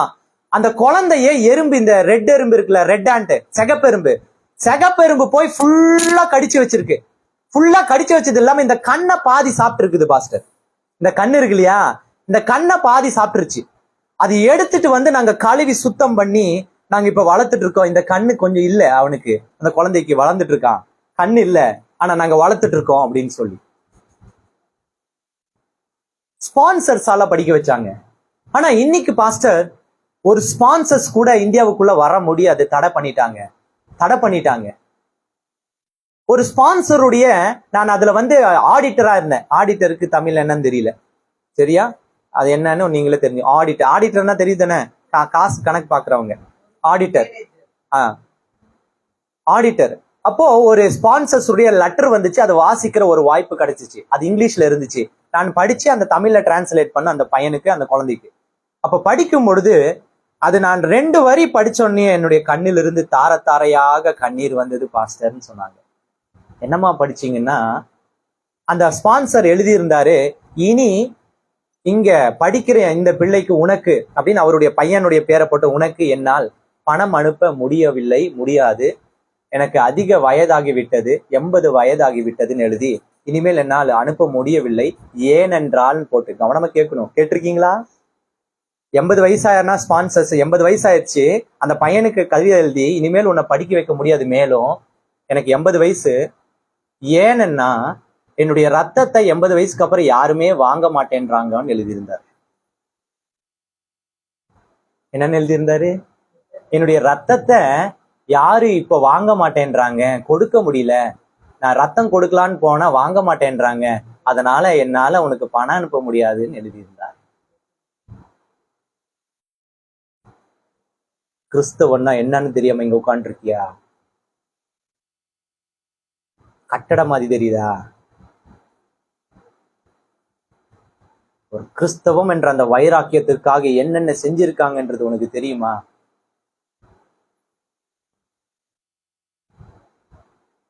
அவங்க சொல்லி அழுகுறாங்க, எல்லாத்தையும் நிறுத்திட்டாங்க பாஸ்டர். நான் கேட்டேன் அந்த அம்மா கிட்ட, அது வந்துட்டு இருந்த காலம் வரைக்கும் 100 ரூபாய் வந்தது, 100 ரூபாயா கொடுத்திருந்தான், இந்த இந்தியா கிறிஸ்துவனுடைய நாடா மாறி இருக்குமேமா என்று சொல்லி. இல்லையா? 100 ரூபாய் அனுப்பியிருந்தான் அவனுடைய ரத்தத்தை வித்து, அவனுடைய இந்த வயசு பையனுடைய உபவாசத்தை வித்து. நினைச்சு பாருங்க, உங்க பிள்ளைய எப்படி பொத்தி வளர்க்குறீங்க. சைக்கிள் வேணும்பா வாங்கி கொடுத்துருது, பிஸ்கட் வேணும்பா வாங்கி கொடுத்துருது. என்னைக்காவது ஒரு பேரண்ட்ஸ் உபவாசம் இருன்னு சொல்லியிருக்கியா நீ? ஆரினுடைய தோல் வந்துட்டு வெள்ளையா இருக்கு, கோடீஸ்வரன் நினைச்சியா?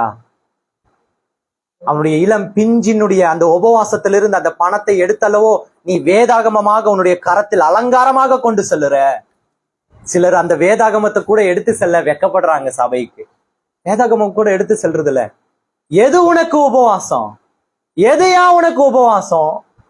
உன்னுடைய உபவாசத்தினால ஒரு ஆத்மா ரட்சிக்கப்படலனா ஏன் உபவாசம்?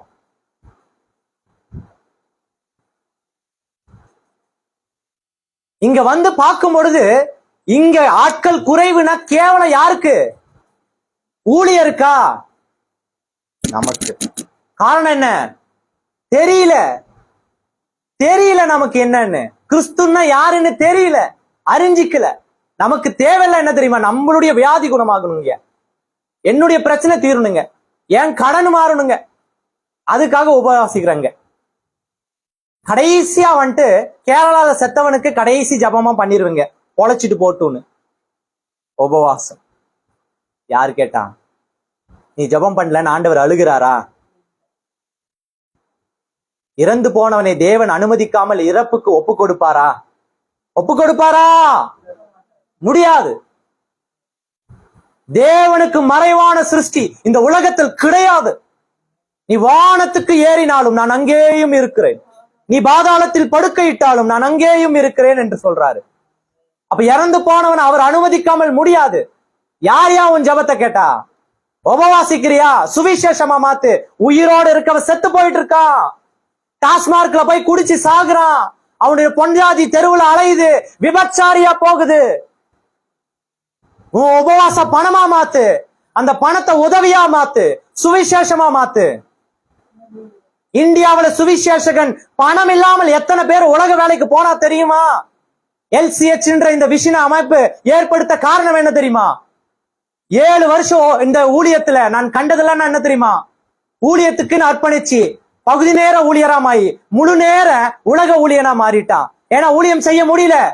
நீ காணிக்க கொடுக்கறதுல காணிக்க என்று பேசணும், ரோஷம் பொத்துட்டு வருது. மீசைய முறுக்கிட்டு பேசுற.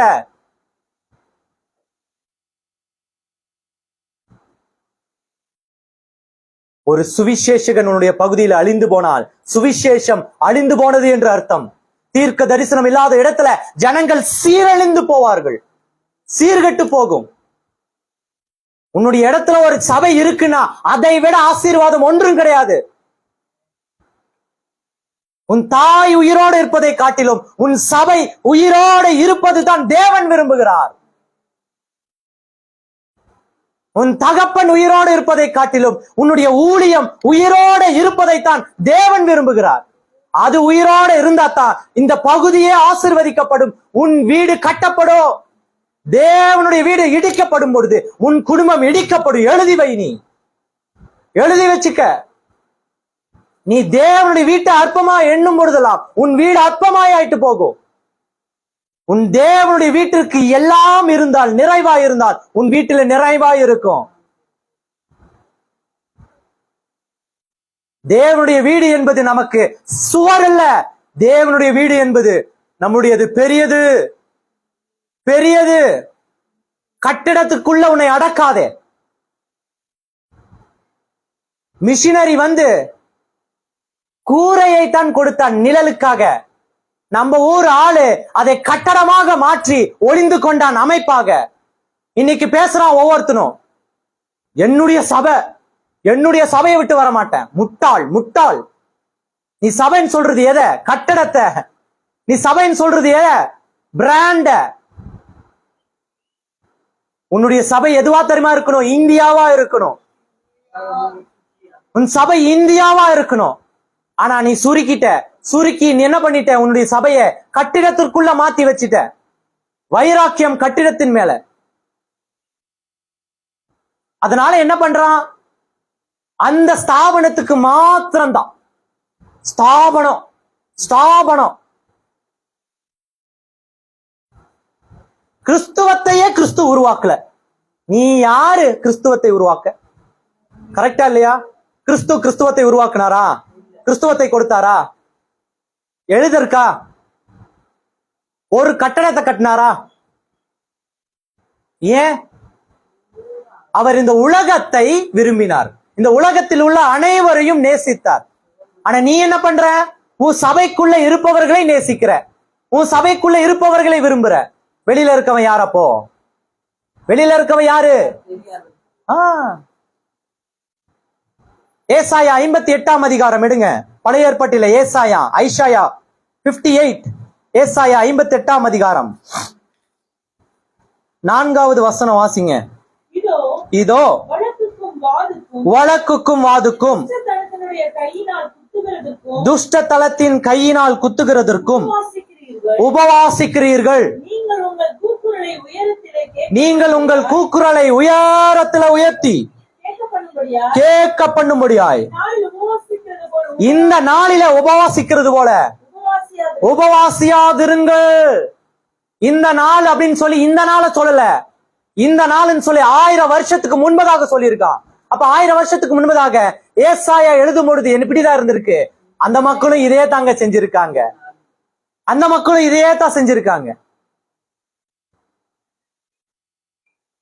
சுவிசேஷம் என்பது எதற்காக? உள்ளான மனிதர் நாளுக்கு நாள் புதிதாக்கப்படுகின்ற நேரம் இது. சுவிசேஷம் பேசும்போது என்ன ஆகணும்? சுவிசேஷம் பேசும்போது என்ன பண்ணணும்? என்ன நடக்கணும்? எது மாற்றம் நடக்கணும்? உள்ளான மனிதன் தான். உன் சரீரம் கிடையாது, உன் சரீரம் கிடையாது. சரீரத்தை பத்தி பேசுறாரு ஆண்டவர், சொல்லியிருக்கா வேதத்துல? உள்ளான மனிதன், அவருடைய சுவாசமே உள்ளான மனிதன், அவர் கொடுத்த ஜீவனே உள்ளான மனிதன். அந்த உள்ளான மனிதன் என்ன தெரியுமா ஆகணும்? நாளுக்கு நாள் என்ன ஆகணும்? புதிதாக்கப்படணும். 1000 வருஷத்துக்கு முன்னாடி எழுதி வச்சுட்டு என்ன தெரியுமா சொல்றா? இந்நாளில் நடப்பதை போல எழுதி வச்சிருந்தான். அன்னைக்கும் என்ன தெரியுமா இருக்கு? நடக்கல.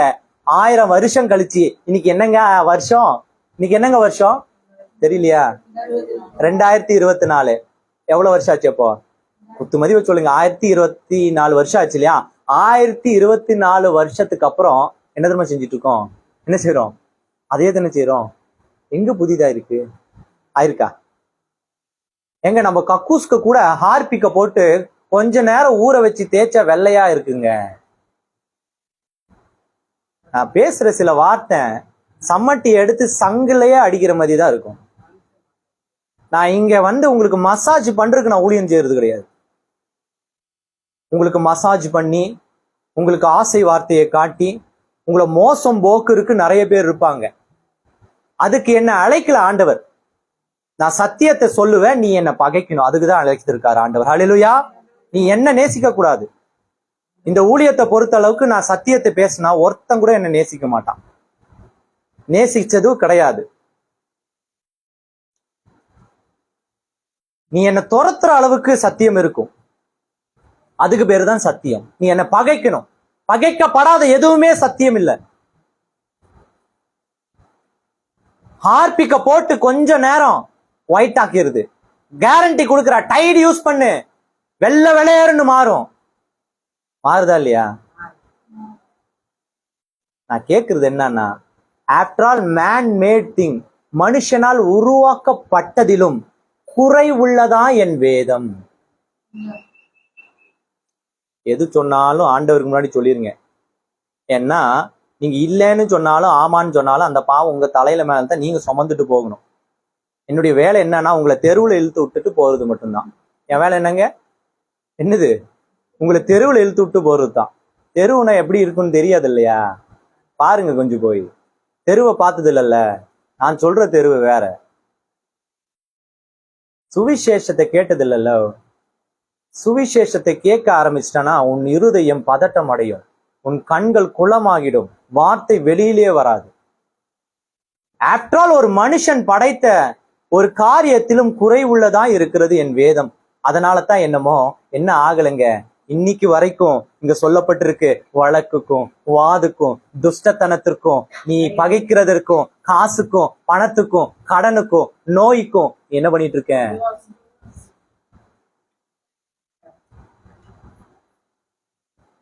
அடுத்து படிங்க. மனுஷன் தன்னுடைய ஆத்துமாவை ஒடுக்குகிறதற்கும் நம்ம எப்படி தெரியுமா ரொம்ப தாழ்மையானவனா காட்டுவோம். பாத்திருக்கீங்களா? தாழ்மையானவனை பாத்திருக்கீங்களா பாஸ்டர்? என்ன பாத்தீங்கன்னா கண்டுபிடிச்சிக்கலாம். மத்தவனை சொன்ன திட்டுவாங்க. அதனால என் பொண்டாட்டி, என்னுடைய குடும்பம், என் அம்மா அப்பா, என்னுடைய தம்பி, நாங்க எங்களுக்குள்ளேயே எக்ஸாம்பிள் சொல்லிக்குவோம். உங்களை சொன்னா அடிப்பீங்க இல்லையா? இந்த மாதிரிலாம் சொன்னா நான் உங்களுடைய ஈகோ கிளறி விட்டது மாதிரி ஆயிரும். தேவையில்லாம எதுக்கு அடி வாங்கிட்டு போகணும்? சரி, இந்த தாழ்மையானவனுடைய குணம் என்னன்னா, இந்த வெளியில வந்தா மட்டும் அப்படியே ரட்டுடுத்தி இப்படின்னு வச்சுக்கீங்களேன், அங்கேன்னு வச்சுக்கீங்களேன், இந்த மேல வெள்ளை வெள்ளையா போட்டு, அப்புறம் என்ன சாம்பலிலும் வேற எங்க ரட்டிலும். சாம்பல் ரட்டினா என்ன தெரியுமா? அப்படியே உட்காரும் பொழுது அப்படியே சுருக்கி முடிஞ்சுன்னா அப்பப்போ சபை மக்கள் பார்க்கும் பொழுது முழங்கால் படிட்டு கரங்களை மேலெல்லாம் உயர்த்தி அப்படி அங்கிருந்து பவரை வாங்கி என்னது காட்டுறது, வெளிப்படுத்துறது. தன்னை யாரன்னு வெளிப்படுத்துறான்? பாஸ்டர் வந்து, பாஸ்டர் உங்களுக்கு நான் என்ன செய்யுது, நீங்க கஞ்சி கொடுத்தாலும் பரவாயில்ல. அங்க வீட்டுக்கு போனா என்ன சொல்றது? இந்த ஆளை நம்பி போனேன், கஞ்சியை கொடுக்குறான். சொல்லுது இல்லையா? சொன்னது இல்லையா? உங்க வீட்டுக்கு உங்க ஊழியக்காரோட ஒரு மாசத்துக்கு எத்தனை டைம் கூடுவீங்க? கூப்பிட்டு இருக்கீங்களா? இப்பெல்லாம் அப்படிதான் கேட்கணும். முன்னாடி எல்லாம் எத்தனை டைம் நீங்க கூப்பிட்டீங்கன்னு கேட்கலாம். இந்த கொரோனாக்கு பின் கொரோனாக்கு முன் எப்படி கிறிஸ்து பிறப்புக்கு பின் கிறிஸ்து பிறப்புக்கு முன்னோ இப்பெல்லாம் ட்ரெண்டிங் என்ன வார்த்தைன்னா கொரோனாவுக்கு பின் கொரோனாவுக்கு முன். கொரோனாவுக்கு முன் ஒரு மாசத்துக்கு ஊழியக்காரனை ஒரு 2 டைமாவது நம்ம கூட விசாரிப்பா பேசுவோம், என்ன செய்வோம். கொரோனாவுக்கு பின் சரியா, ஊழியக்கார அம்மா உங்க வீட்டு பக்கம் தான் வர, ஐயா நாங்க போய் 2-3 நாள் ஆச்சுயா, பூட்டி இருக்கு வீடு, அந்த சைடு போகாதீங்கய்யா. இல்ல ஒருவேளை ஊழியர் வந்துட்டா கூட நம்ம ஒரு சில நேரத்துல நம்மளே கூடுவோம், 2வது டைம் கூட மாட்டோம். ஏன்னா காணிக்க கொடுக்கணும், காணிக்க கொடுக்கறதுக்கு நம்ம சங்கடப்படுவோம். இந்த ஆளுக்கு மாசம் மாசம் கொடுக்கணும், தசம பாகம் கொடுத்துறோம், வீட்டுக்கு வேற வந்துட்டா அது வேற ஸ்பெஷலா கொடுக்க வேண்டியது இருக்கு. பண்றது இல்லையா? ஏங்கப்பா, உங்களை விட தாழ்மையானவங்க யாருமே இருக்க மாட்டாங்க போலயே. நம்மளை தாழ்த்தி தாழ்மையானவர்களா காட்டிக்குவோம். ஆனா ஆண்டவர் நிரந்தரமா சொல்றாரு, அதுவா உபவாசம்ன்றாரு. அது கூட உபவாசம் கிடையாதுன்றாரு. கேவலம், செருப்ப கழட்டி மூஞ்சிலே அடிச்ச மாதிரி. யோ என்னையா உபவாசம்னு ஒண்ணு சொல்றேன், ஒன்னா ரெட்டு உடுத்திக்கிற, சாம்பல்ல போய் உட்கார்ந்துக்கிற. யார் சாம்பல்ல ரெட்டு உடுத்தி உட்கார்ந்தா பைபிள்ல யாராவது சொல்லுங்க, கரெக்டா ஒரு பிரைஸ் கொடுத்துட்டு போறேன். நீ சொல்லக்கூடாது. யோவானா? யார் யார் சொன்னது? யோபு. வேற ரட்டுடுத்தி சாம்பலில உட்கார்ந்தவங்க வேற யாரு?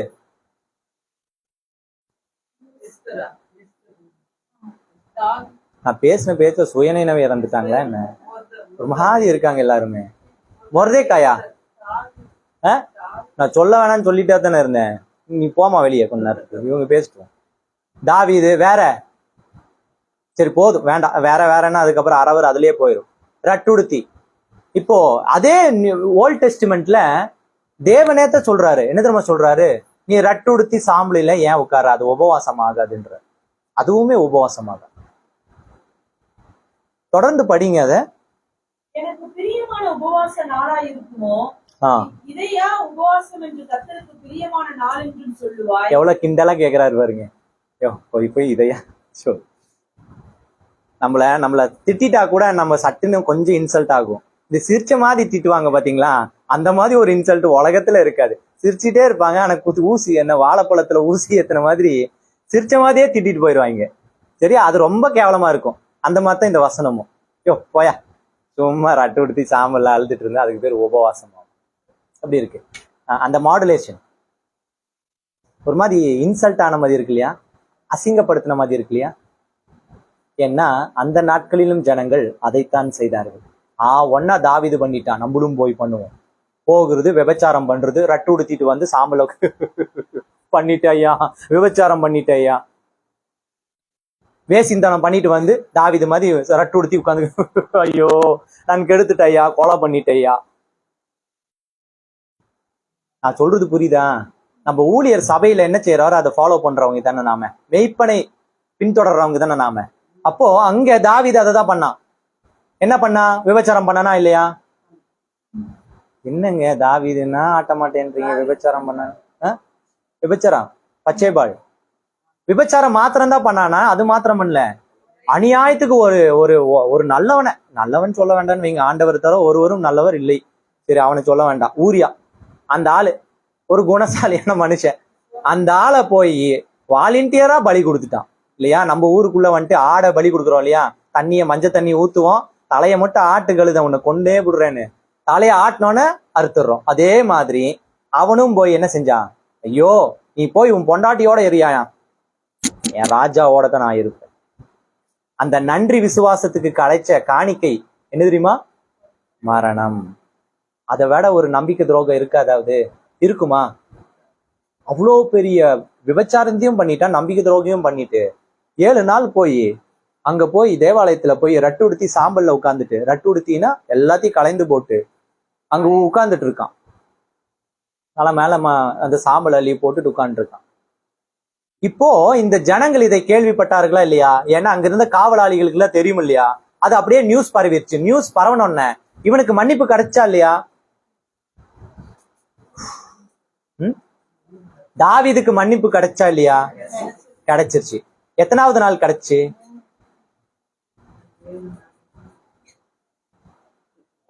கையேற்ற தூரத்துல இல்ல, அங்க இருக்கு. அதனாலதான் 3 நாள் இல்லையா. 7 நாள் உள்ள இருந்தா 8வது நாள் தான் என்ன தெரியுமா பண்ணா? அந்த குழந்தை செத்து போச்சு அப்படின்ற நியூஸ் வெளியில இருந்து அந்த சேவகர்கள் பேசிட்டு இருந்ததை கேட்டுட்டு போய் ஷேவ் பண்ணி அந்த அம்மாவை கல்யாணம் பண்ணிக்கிட்டான். சரி விட்டுருங்க, கிடைச்சிருச்சு. இந்த நியூஸ் எல்லா இடத்துலயும் தெரிஞ்சிருச்சு, கேள்விப்பட்டுட்டாங்க. இப்ப ஆளுக்கு என்ன தெரியுமா செய்ய ஆரம்பிச்சிட்டாங்க? ஓ அப்படின்னா விபச்சாரம் பண்ணிட்டு சாம்பலை கொஞ்சம் போட்டு குத்த வச்சு யோகா பண்ணனா மன்னிப்பு கிடைச்சிருமா? 10 கற்பனையில ஒரே ஒரு கற்பனை மீறினாலும் என்னது பாவம்னு நினைச்சிட்டு இருந்தோம். ஆனா இந்த ஆள் என்ன பண்ணிட்டான்?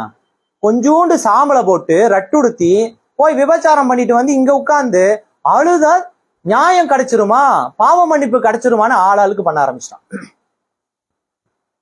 அத்தனை பேரும் பண்ண ஆரம்பிச்சிட்டாங்க.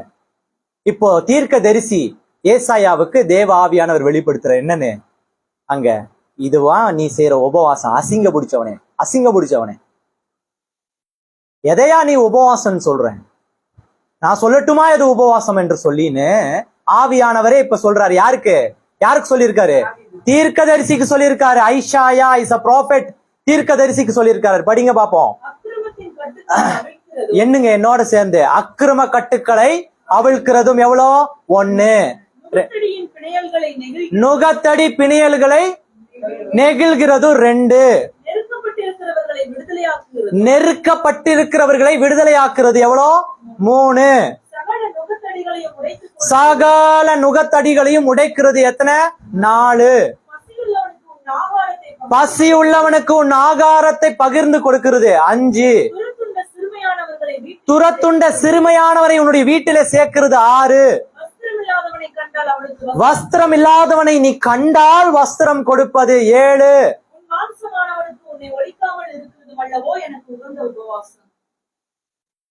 உன் மாம்சமானவனுக்கு உன்னை ஒழிக்காமல் இருக்கிறது அல்லவோ எனக்கு உகந்த உபவாசம். அல்லேலூயா சொல்லு. தாவீது மறைச்சா அவனுடைய பொண்டாட்டி, பச்சைபால் மறைச்சா அவனுடைய புருஷனுக்கு. ஆண்டவர் மாத்தினாரு. உன் மாம்சமானவனுக்கு, மாம்சமானவனா கணவன் மனைவி மட்டும் மாம்சமானவன் கிடையாது. எத்தனை பேருடைய மொபைல் போன் லாக்ல இருக்கு? லாக்னா தெரியுமா? தெரியாதா? திண்டுக்கல் பூட்டு. எத்தனை பேருடைய மொபைல் திண்டுக்கல் பூட்டு போட்டிருக்கு? வாட்ஸ்அப்பை மட்டும் பூட்டிடுவாங்க. பெரிய ட்ரம்ப் அமெரிக்கா சீக்ரெட்ல எடுத்துருவாங்க. ராக்கெட் சயின்ஸை வந்துட்டு எடுத்துருவாங்க. நாசால இருந்து எல்லாம் வச்சிருக்காங்க. யாருக்கு மறைக்கிறீங்க? பிள்ளைங்க, வாலிப பிள்ளைங்க. மொபைல் அப்பா வாங்கி கொடுக்கிறாரு. உன் தாயின் தகப்பனின் பிளஷ் சரீரம் தான் உன்னுடையது. உன் மாம்சமானவன் புருஷன் பொண்டாட்டி மட்டும் கிடையாது, பிறக்கிற குழந்தையும் தான் மாம்சமானவன். பிள்ளைங்க தன்னுடைய தாய் தகப்பனுக்கு தெரியாம செய்கிற காரியம் அத்தனையுமே பாவம். நீ மறைக்காமல் இருப்பதே உபவாசம். சொல்றது புரியுதா? நீ சாப்பிடாமல் இருப்பது மாத்திரம்தான் உபவாசம் கிடையாது. எது உபவாசம்? உன் பொண்டாட்டிக்கு புருஷனும் புருஷனுக்கு பொண்டாட்டியும் ஒழிக்காம ஒளிவு மறைவு இல்லாம இருப்பதே என்னது? உபவாசமாமா. அதுதான் தேவன் பிரியப்படுகிற உபவாசம். அல்லேலூயா. அதுதான் தேவன் பிரியப்படுகிற உபவாசம். இந்த ஜனங்களுடைய எண்ணங்கள் எப்படி ஆச்சு பாருங்க. எந்த ஒரு காரியத்தையும் பாவ மன்னிப்பையும் தன்னுடைய பாவத்தின் லாபமாக மாத்துறாங்க.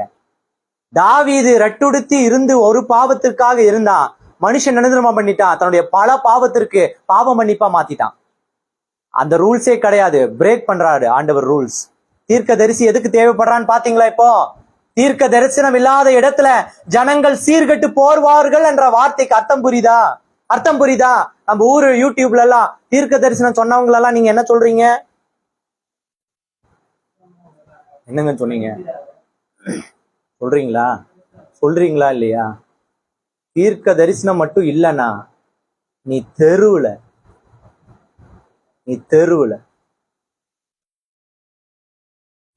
தாவீது பண்ணது தப்பே கிடையாது. ரட்டுடுத்தி சாம்பலில தன்னை தேவனிடத்தை ஒப்பு கொடுத்து அழுது ஜெபம் பண்ணா. தப்பு இருக்காதுல? இல்ல. ஆனா அந்த ஜெபத்தை மனுஷன் என்னவா பண்ணிட்டான்? தவறா யூஸ் பண்ணிட்டான். இப்போ ஒரு தீர்க்கதரிசி தேவை எதுக்கு? அந்த ஜபமே தப்பு, நீ செய்யறது தப்புன்னு மனுஷனுக்கு உணர்த்தி புதிய ரூல்ஸ உருவாக்கணும்னா யார் தான் தேவை? தீர்க்கதரிசி தேவை. அப்போ ஒரு உபவாசத்தையே தவறா பண்ணான். அந்த நாட்களிலே தேவ ஆவியானவர் ஏசாயா மூலியமா பேசி, தப்பியா தப்பியா தப்பியா, முட்டாள், நீ செஞ்சிட்டு இருக்குது தப்பியா, உபவாசம் தப்பு. இதோ இங்க சொல்லி இருக்குல்ல, இந்த 8 காரியம், இந்த 8 காரியத்தை செய்வதுதான் சரியான உபவாசம் சொல்லி கொடுத்தான். இன்றைக்கு தேவன் உங்களுக்கும் சொல்ல விரும்புறாரு, மிஷனரி செஞ்ச உபவாசம் நீ செஞ்சிட்டு இருக்கிறது தப்புயா தப்புயா. நீ உபவாசத்துல வர சாப்பிடாமல் இருக்கிற, சாப்பாடு எங்கன்னு கேட்டா என்ன சொல்ற பதில்? என் சட்டிலேயே இருக்கு மதியானம் சாப்பிடுறதுக்கு ஐயா, என் சட்டிலேயே இருக்கு நைட்டு டின்னர் ஐயா. மிஷினரி ரட்டுடுத்தி அழுது அவனுடைய வீட்டிலேயே ஜெபம் செய்திருந்தால் நீ கிறிஸ்தவனாக மாறி இருக்க முடியுமா? நம்ம ஊழியக்காரங்க அப்படியே அவ்வளவு ஒரு கோபம் வருது, குறுக்கணுங்க.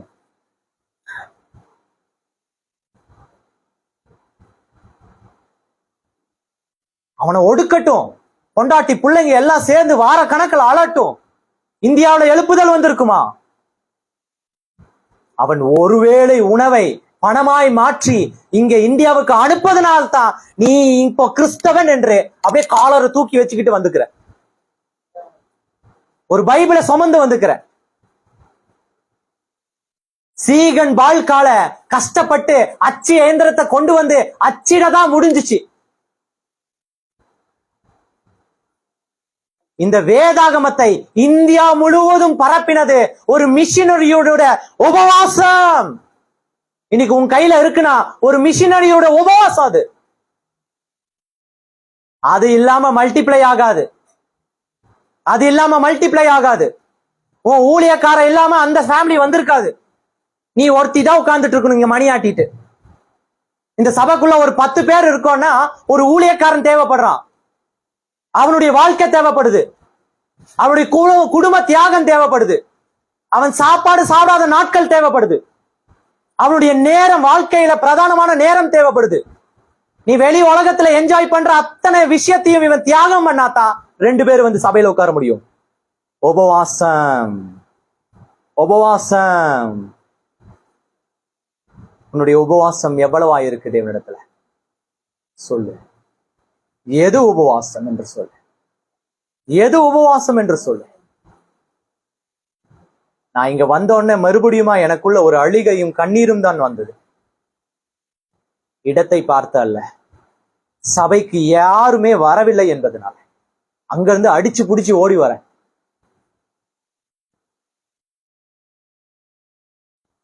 நைட்டு 2:30 மணிக்கு பஸ்ஸா வந்து இறங்கி, எங்கேயாவது பஸ்ஸை புடிச்சு வந்து இறங்கி, அங்கிருந்து சாத்தூர்ல இருந்து வீட்டுக்கு போய் 1 மணி நேரம் படுத்து காலையில 4 மணிக்கு ஏஞ்சி, நான் இங்க என்ன காரியத்துக்காக வந்தேனோ அதற்காக ஆண்டவர் இடத்துல போராடி, ஆண்டவரே நான் போய் என்ன பிரயோஜனம், எனக்கு முன்னாடி நீங்க போகணுமே, நான் போய் ஜபம் பண்ணி என்ன பிரயோஜனம், எனக்கு முன்னாடி நீங்க போய் அங்க ஜபம் பண்ணு, பிரயாசம் பண்ணும், அப்பதானே அற்புதம் நடக்கும். 5 மணிக்கு குளிர்ல குளிச்சு ரட்டுடுத்தி இங்க பிரயாசத்தோட ஓடி வந்து 9 மணிக்குள்ள நாம போய் முதலாவது தேவனுடைய ஆலயத்திற்குள்ள இருக்கணுமே என்று சொல்லி வந்தா. இந்த ஊழியத்துல, இந்த ஆலயத்திற்குள்ள ஒருவரும் இல்லை, ஊழியனை தவிர, ஊழியனை தவிர. இன்றைக்கும் உங்களுடைய ஆலயங்களிலே தேவன் காத்து கொண்டு இருக்கிறார் உனக்காக. நீ சரியான உபவாசத்தை ஏறெடுப்பாயா என்று காத்து கொண்டு இருக்கிறாரு. நீ சரியாய் தேவனை ஆராதிப்பாயான்னு காத்து கொண்டு இருக்காரு. தேவனுடைய சபைகளுக்குள்ள எழுப்புதல் இல்லை என்று காத்து கொண்டிருக்காரு. எதுங்க எழுப்புதல்? நீ கூட்டம் கூடி ஜெபம் பண்ண எழுப்புதல் வரவே வராது. கூட்டம் கூடி ஜெபம் பண்ண எழுப்புதல் வரவே வராது. நீ கொடுப்பானா இருந்தால்தான் தேவனுக்குள்ள எழுப்புதல் வரும். Christianity is become a giver. கிறிஸ்தவன் என்பது கொடுப்பவன் என்ற அர்த்தம். கிறிஸ்து தன்னுடைய பிள்ளையை கொடுத்தார் நமக்காக. அவர் உயிரோட மாத்திரம் கொடுக்கல, உயிரற்றவராயும் கொடுத்தார். ஏசுதலுக்கு கொடுத்தாரு. காரி நுக துப்பின போதும் அவர் கொடுத்தாரு. ஆஃப்டர் ஆல் மனுஷங்க, அற்ப பூச்சிங்க. அவன் யாருடைய மூஞ்சில துப்புனா? இந்த உலகத்தையே படைத்தவருடைய முகத்துல துப்புனா. ஒப்பு கொடுத்தாரு. இன்னைக்கு நம்மளுடைய மனைவிய, நம்மளுடைய கணவனை யாராவது ஒரு வார்த்தை பேசுனா என்ன பண்றீங்க? ஒத்தை கொத்த வாயா, நீ இல்லைன்னா நானு. கிறிஸ்தவனா இருந்தாலும் பரவாயில்ல, என் குடும்ப மரியாதை தான் எனக்கு முக்கியம். நீ எதை ஒப்பு கொடுக்கிற? நீ எதை ஒப்பு கொடுக்கிற?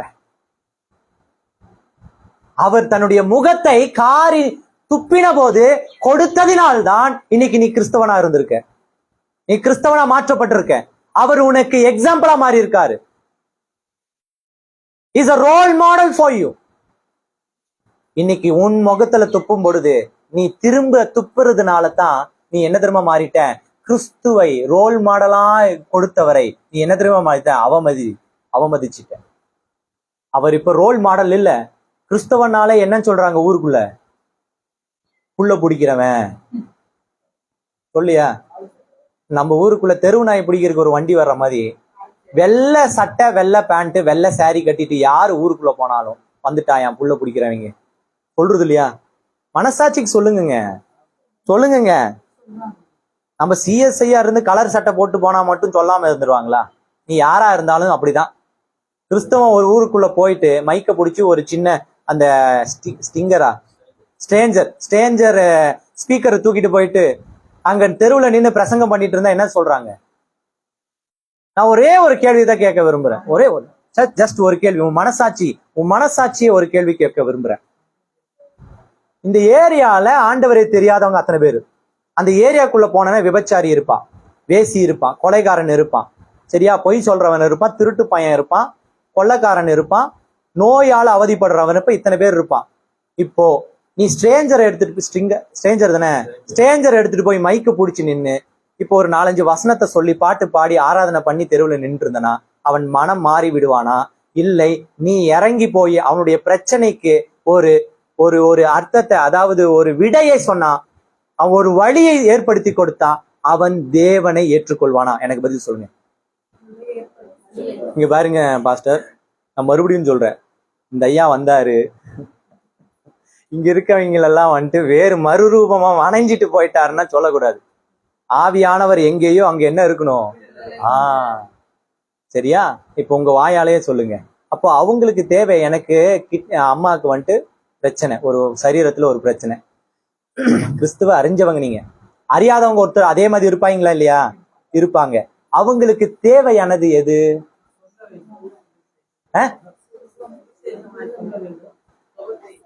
தலையில போய் முட்ட வேண்டியதுதான் நானு. இல்ல, விடிய விடிய ராமாயணம் பேசி சீதைக்கு ராமன் சித்தப்பேன் அப்படின்ற ஏதோ ஒரு கதை மாதிரி போய் தலையில தான் முட்டிக்கணும். அவங்களுக்கு என்ன தெரியுமா தேவை? தன்னுடைய பிள்ளைகள் மருத்துவ செலவுக்கு 1 ரூபா கொடுக்க மாட்டான். தன்னுடைய கணவனால கைவிடப்பட்டிருப்பாங்க. மத்தியான சாப்பாடு இருக்காது. நைட்டுக்கு போடுறதுக்கு ஒரு பிபி டேப்லெட்டோ ஒரு வலி டேப்லெட்டோ இருக்காது. அவங்களுக்கு இப்போதைக்கு என்ன தெரியுமா தேவை? ஒரு வேளை சாப்பாடு, ஒரு டேப்லெட் மாத்திரம் தான் தேவை. ரோட்ல போய் நாய் மாதிரி கத்துற சொன்னாங்களா உனக்கு? மிஷினரி வந்து அதே ஸ்ட்ரிங்கர் எடுத்துட்டு வந்து, அதே அந்த காலத்து ஸ்ட்ரிங்கர் எடுத்துட்டு வந்து, ஸ்ட்ரேஞ்சர் எடுத்துட்டு வந்து, அந்த காலத்து ஸ்ட்ரேஞ்சர் எடுத்துட்டு வந்து, கொலாய், அந்த காலத்துல கொலாய் தான் ஸ்ட்ரேஞ்சரு. கொலாய் எடுத்துட்டு வந்து தெருவா நின்னு இதே வேலையை பார்த்திருந்தா நம்ம ரசிக்கப்பட்டிருக்கோமா? கல் எடுத்து அவன் மண்டைய உடைச்சி அங்கேயே, அதுதான் நம்ம பண்ணோம். நீங்க தோமாவையும் குத்திட்டோம், மத்த வந்தவங்களையும் கொன்னுட்டோம். அங்க பீகார்ல இருந்த ஒரு மிஷினரியும் வண்டியோட சேர்த்து பெட்ரோல் ஊத்தி எரிச்சிட்டோம். வெள்ளிக்கிராம் பெட்ரோல் ஊத்தி எரிச்சிட்டோம். அதுதானே பண்ணோம், அதுதானே பண்ணிருக்கோம். அப்போ ஒரு இடத்துக்கு சுவிசேஷம் போகணும்னா முதல்ல எதுதான் போயணும்? உதவிகள் போகணுங்க. அதை அறிந்திருந்தான் மிஷினரி. அதனாலதான் நீ வேசியாவும் பாவியாவும் நோய்வாய்ப்பட்டனாயும் இந்த உலகத்துல இந்தியாவில இருக்கும் பொழுது அவன் சுவிசேஷத்தை எடுத்து வரவில்லை, அவன் உதவும் கரத்தை எடுத்து வந்தால். அதனால தான் கிறிஸ்து இயேசு சொன்னால், கற்பனைகளிலே பிரதானமான கற்பனை அன்பே பிரதானம், அன்பே பிரதானம். உனக்கு அன்பு இருந்துச்சுன்னா அங்க குடிச்சிட்டு இருக்கவனை கையை பிடிச்சி தூக்கிட்டு போய் அவன் வீட்டுல விட்டுட்டு வருவேன். பரவாயில்ல, டாஸ்மார்க் பக்கத்துல விழுந்தானா பரவாயில்ல. அன்பே பிரதானம். உன் அக்னியும் உன் அபிஷேகமும் தேவை கிடையாது. நான் தப்பா பேசுறேன்னு நினைக்க கூடாது. டாஸ்மார்க்ல குடிச்சு அந்த டாஸ்மார்க் தெருவுல விழுந்திருப்பா. அங்க போய் சிலுவை போட்டு ஜெபம் பண்ணிட்டு உட்காந்துருப்பியா? முட்டாள். அவனுக்கு தேவை வந்துட்டு சேஃபா போய் அவன் பொண்டாட்டியோட வீட்டுக்கு சேர்ந்துடணும். நாளைக்கு யோசிப்பான், யாரையா அது? நான் கூட தெருவுல வந்துட்டு குடிச்சு படுத்திருந்தேன், அங்கேயே இருந்திருந்த செத்து போயிருப்பனேயா. என் பிள்ளைக்கு அப்பாவும் இல்லாம போயிருக்குமே, என் பொண்டாட்டிக்கு கணவன் இல்லாம போயிரு. யாரையா அதுன்னு தேடி வருவான். யாருன்னு தேடி வரும்பொழுது நீ யாருன்னு அடையாளம் காணுவான்? தேவனுடைய ஒரு பிள்ளையின் அடையாளம் காணுவாங்க. அதுதாங்க சுவிசேஷம். அதுதான்யா சுவிசேஷம். அவனை நீ தேடி போல, அவன் உன்னை தேடி வருவான்.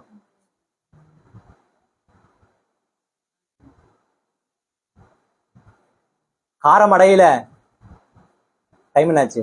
வாட்சி காணும். 11 12 மாத்தி கரெக்டா தான் இருக்கான். சரி, எத்தனை மணிக்கு முடியுது?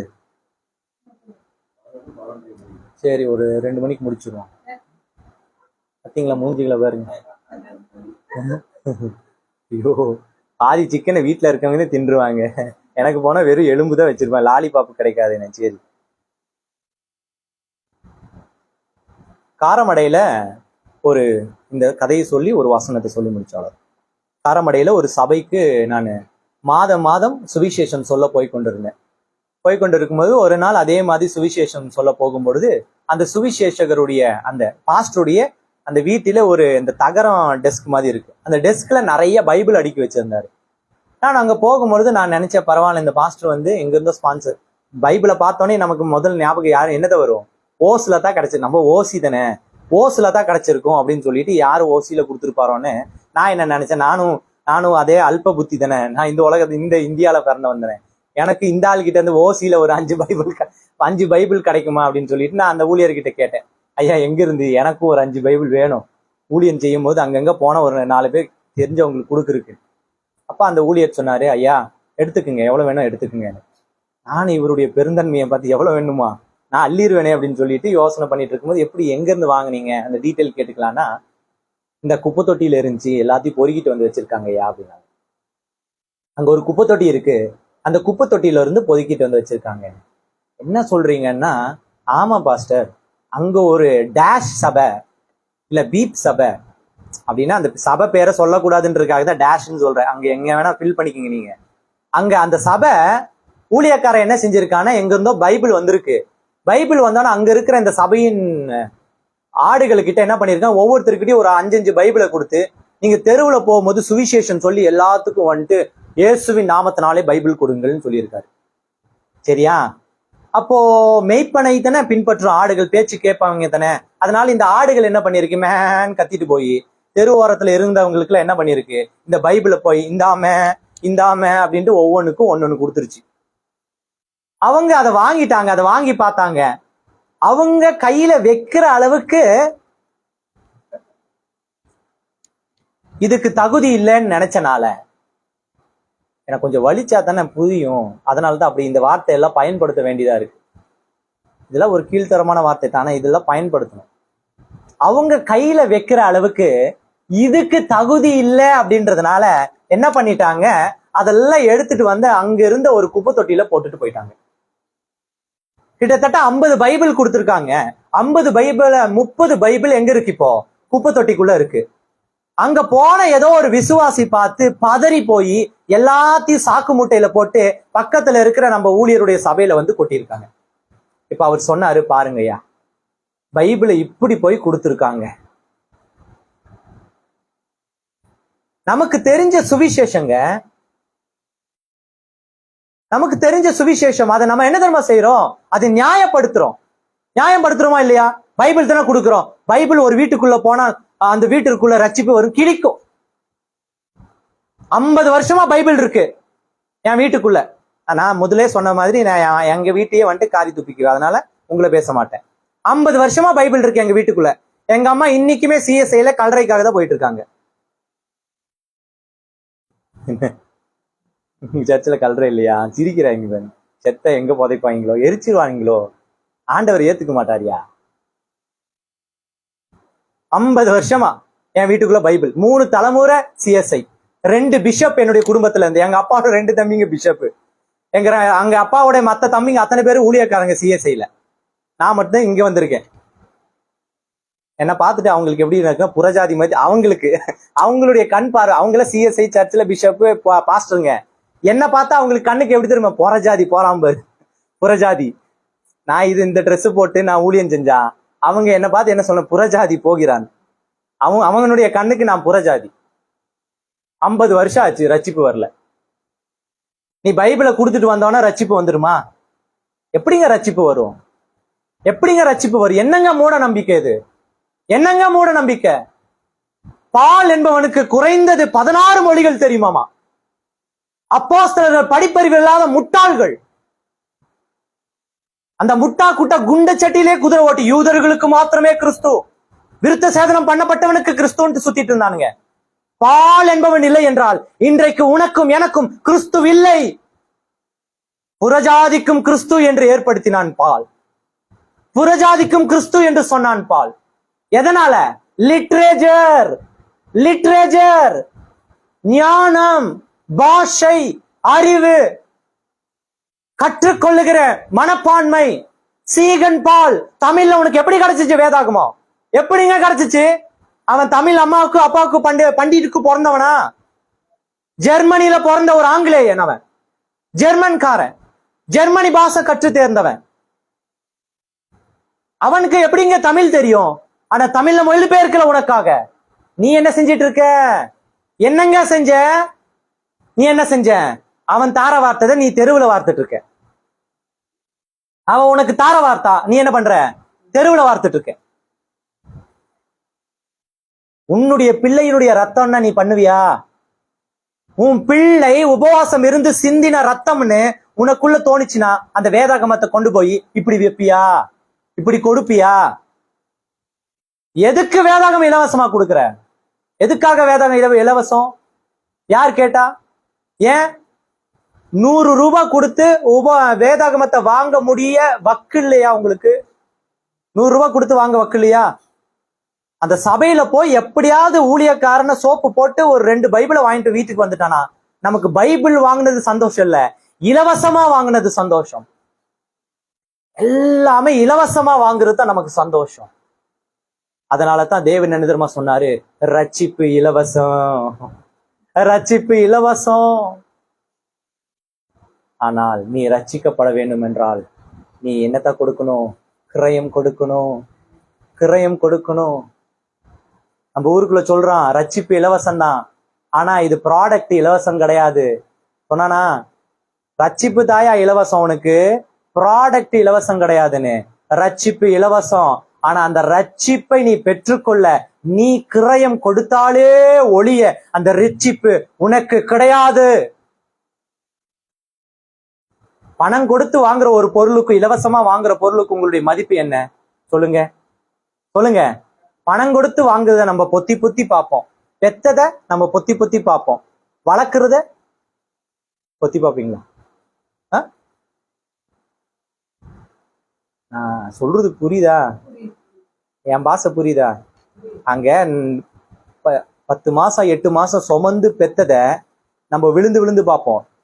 பெக்கருக்கு முன்னாடி சரியா ஒருவேளை குழந்தை பிறப்பு இல்லாம இருந்திருக்கும் இல்லையா? அப்ப எங்க இருந்தாவது வாங்கி இருப்போம், எடுத்துட்டு வந்திருப்போம், வளர்த்திருப்போம். அதை அப்படி பாப்பீங்களா? நீங்க தான் இல்லைன்றீங்க, அதனால நீங்க பாத்துங்க எப்படின்னு. உங்களை தெருவில் இழுத்து விடுறது மட்டும்தான் என்னுடைய வேலை. சரியா? பதில் ஆண்டவர்கிட்ட சொல்லுங்க. ஆபிரகாம் அப்படித்தானே பண்ணா? ஆபிரகாம் அப்படித்தானே பண்ணா? தன் மனைவியோட பிறந்தவனுக்கு தான் அதிகாரம், தன்னுடைய வேலைக்காரிக்கு பிறந்தவனுக்கு பத்தி விட்டான்.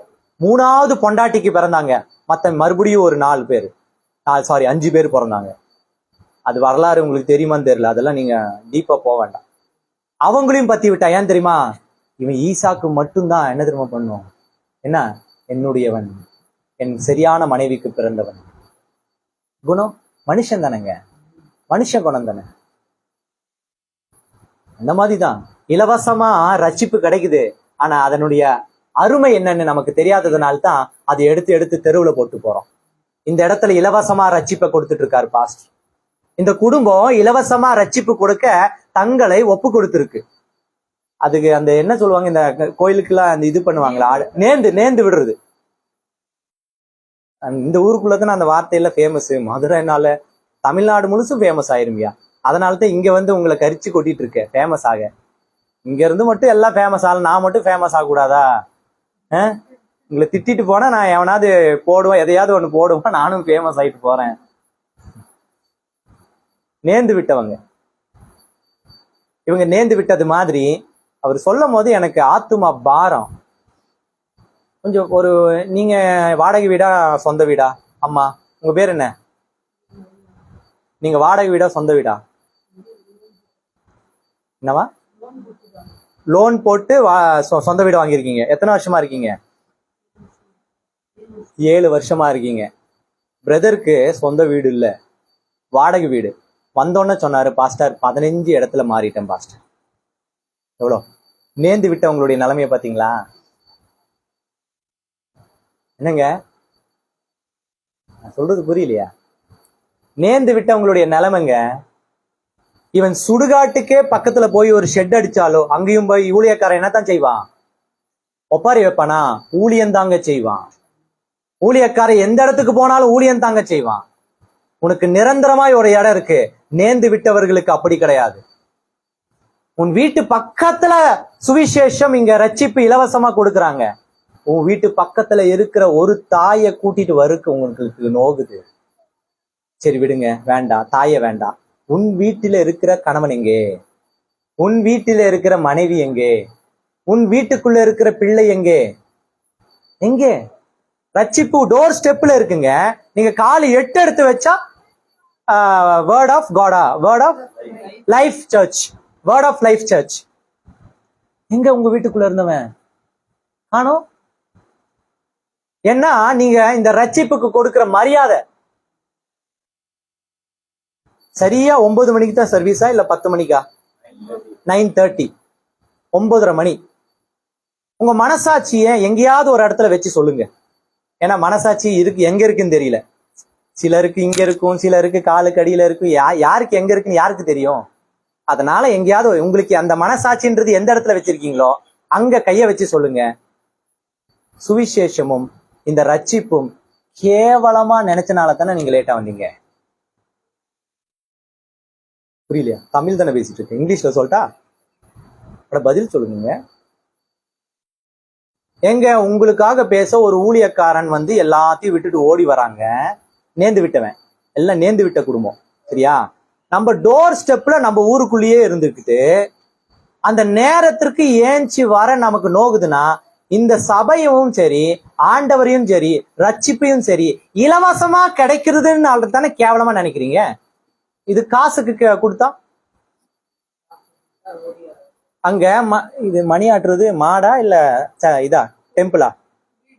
வீடு. அதே அந்த இடத்துல மணி ஆட்டினா நீங்க என்ன கொடுக்கணும்? காசு கொடுக்கணும். காசு கொடுத்தான்ட்டா என்ன கொடுப்பான்? விபூதி கொடுப்பான், மை கொடுப்பான், அந்த ரெட் கலர்ல ஒண்ணு கொடுப்பான், அது பேர் என்ன, குங்குமம் கொடுப்பான், இல்லைன்னா எலுமிச்சங்காய் கொடுப்பான், இல்லைன்னா தேங்காய் கொடுப்பான், இல்லைன்னா சாப்பாடு ஏதோ ஒண்ணு கொடுப்பான், வாழைப்புழ கொடுப்பான்.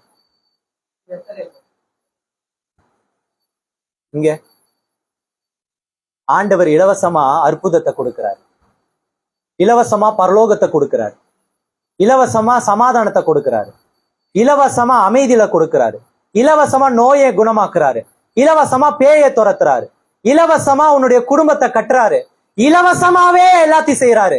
அதனால கேவலமா இருக்கு, அவமானமா இருக்கு. அதனால அந்த ஆளு கொடுக்கட்டும், நம்ம போற நேரத்துல வந்து கொடுத்துட்டு போட்டுங்களுத. நம்ம போவோம் 9:30 10:30 மணிதான். 9:30 நம்மளுடைய காதுல என்னன்னு விழும்? 10:30. ஆண்டவருடைய வசனத்தை இப்ப சொல்லும் பொழுது எல்லாம் இங்க போயிடாது. அதனாலதான் திரும்ப திரும்ப சொல்றாரு, காதுள்ளவன் கேட்க கடவன். ஏன் சொல்றாரு அத? ஏன்னா எல்லா வார்த்தையும் இங்க உள்ள போறது இல்ல. இங்கிட்ட அங்க இருந்து இங்க வர்றதுக்குள்ளேயே இங்க பக்கத்துல நின்றுக்காம இருங்க. ஒருத்தன் என்ன பண்ணிடுறான்? Take diversion. எப்படி பாஸ்டர் என்னால கற்பனை பண்ண முடியல. நான் இங்க இருந்து கால் பண்ண உங்களுக்கு கால் வருது, என்னோட பேசுறீங்க, அந்த வார்த்தையை பார்க்க முடியுதா, அந்த அலைக்கற்றையை பார்க்க முடியுதா? ஆனா இந்த மொபைல் கண்டுபிடிச்சிட்டான். வீடியோ கால் மூஞ்சா பாக்குறோம் இல்லையா? அத கற்பனை பண்ணிக்கோ. அப்ப தேவனுடைய வார்த்தைக்கு வல்லமை இருக்கா இல்லையா? சொல்லுங்க, சொல்லுங்க. தேவனுடைய வார்த்தைக்கு வல்லமை இருக்குங்க. இந்த இடத்துல இருந்து புறப்படுகிற எந்த விஷயத்துக்கும் வல்லமை இருக்கு. நீ விசுவாசித்தாலே ஒழிய. நீ எப்ப தெரியுமா விசுவாசிப்ப?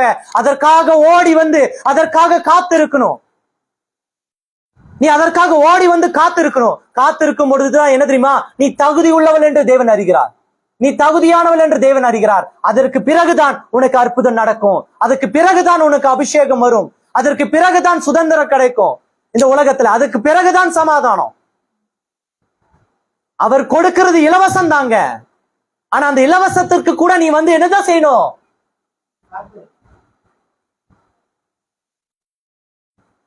காத்திருந்து ஜெபிப்பதினால் கழுகு போல பலனடைந்தேன். காத்திருந்து ஜெபிப்பதினால் கழுகு போல பலனடைந்தேன். காத்திருந்து ஜெபித்தா என்ன ஆகுமாமா? கழுகு போல பலனாமா. கழுகு போல பலன். அந்த கழுகுடைய பலன் நமக்கு வந்துச்சுன்னு வச்சுக்கோங்க, நீங்க என்ன தெரியுமா செய்ய முடியும்? உயர பறந்து வந்தனா உன்னை சுற்றிலும் இருக்கிற உன் இனத்தாரே உன்னிடத்தில் நெருங்க பயப்படுவாங்க. ஏன்னா ஒரு கழுகு மலையின் உச்சியில போய் காத்து கொண்டிருக்குமாமா. மலையின் உச்சியில போய் தன்னுடைய இறகுகளை எல்லாம் பீத்து விட்டு தன்னுடைய இறகுகளை எல்லாம் தன்னுடைய சரீரத்திலிருந்து எடுத்து போடுமாமா. எடுத்து போட்டு தன்னுடைய சரீரம் இறகில்லாத சரீரமாய் உட்கார்ந்து கொண்டிருக்குமாமா. மழையும் வெயிலும் அந்த சரீரத்தை நோக செய்யும். உணவில்லாமல் அங்கு காத்து கிடைக்கும். உயரத்துல காத்து கிடைக்கும். மலையின் உச்சியில காத்து கிடைக்குமாமா. ஒரு நாள் தான் நினைத்திருந்தது காத்திருந்தது நடக்கும். மெதுவாய் புதிய இறகுகள் முளைக்க ஆரம்பிக்குமாமா. புதிய இறகுகள் முளைக்க ஆரம்பிக்கும். கொஞ்சம் கொஞ்சமா முளைக்க ஆரம்பிக்கும். ஒரு நாள் அந்த இறகுகள் முழுவதுமாய் தன்னுடைய சட்டைகளை நிரப்பி விடுமாமா. அந்த முழுவதுமாய் நிரப்பும் பொழுது அந்த கழுகு தன்னுடைய செட்டையை விரிக்குமாமா. செட்டையை விரித்து அதன் முதல் முறை அந்த சட்டையை அடித்து எழும்பும் பொழுது அந்நாள் வரைக்கும் அது கழுகாய் இருந்தது. அந்த நாள் முதல் கொண்டு அது ராஜாளி எனப்படும். அது ராஜாளி எனப்படும். அதற்கு முன்பதாக இந்த உலகத்துல எதிர்த்து நிற்க ஒருவரும் இல்லை. அதற்கு முன்பதாக இந்த உலகத்துல ஒருவனும் எதிர்த்து நிற்க முடியாது. அது செட்டையை விரித்து அடித்து எழும்புனேன்னு வச்சுக்கோ, அந்த சுட்டு வட்டாரத்துல இருக்கிறது எல்லாமே தெரிச்சிட்டு ஓடிடும். ஏனென்றால் அதனுடைய அபிஷேகம் அவ்வளவாய் மாறி இருக்குமாமா. அது அந்த அளவுக்கு தன்னை காயப்படுத்தி இருக்கும், அந்த அளவுக்கு உபவாசித்திருக்கும், அந்த அளவுக்கு மகிமையை பெற்றிருக்கும். உன் உபவாசம் என்பது தேவனிடத்திலிருந்து பெற்றுக்கொள்ளும் வரைக்கும் ஒரு நாள் அல்ல உபவாசம், ஒவ்வொரு நாளும் உபவாசம். அந்த உபவாசத்தை நீ எப்படி ஏறெடுப்பது? இதோ நான் காட்டி கொடுத்துட்டேன். தேவனுடைய வருகை இந்த இரவு ஓபன் ஆகும். தேவன்ல சிங்காசனத்துல வந்து உட்காருவாரு. நீ இல்லை என்று சொல்ல ஒன்றும் கிடையாது, தெரியாது என்று சொல்ல ஒன்றும் கிடையாது. ஆண்டவரே நான் அறியே, இந்த வசனம் எனக்கு தெரியாது, கற்றுக் கொடுக்கவில்லை என்று சொல்ல ஒன்றும் கிடையாது. தேவன் வந்து கேட்பார், இந்த நாள் வரைக்கும் உபவாசம் இருந்தார். அந்த உபவாசம் யாருக்கு சுவிசேஷமாய் மாறினது? யாருக்கு உணவாய் மாறினது? யாருக்கு பொருளாய் மாறினது? யாருடைய நுகத்தடியை நீ உடைத்தாய்? யாருடைய கட்டுக்களை நீ அவிழ்த்தாய்? அந்த உபவாசத்தை திரும்ப திரும்ப படிச்சா கூட அந்த இடத்துல உனக்காக என்று ஒரு வார்த்தையும் கிடையாது. இருக்கா?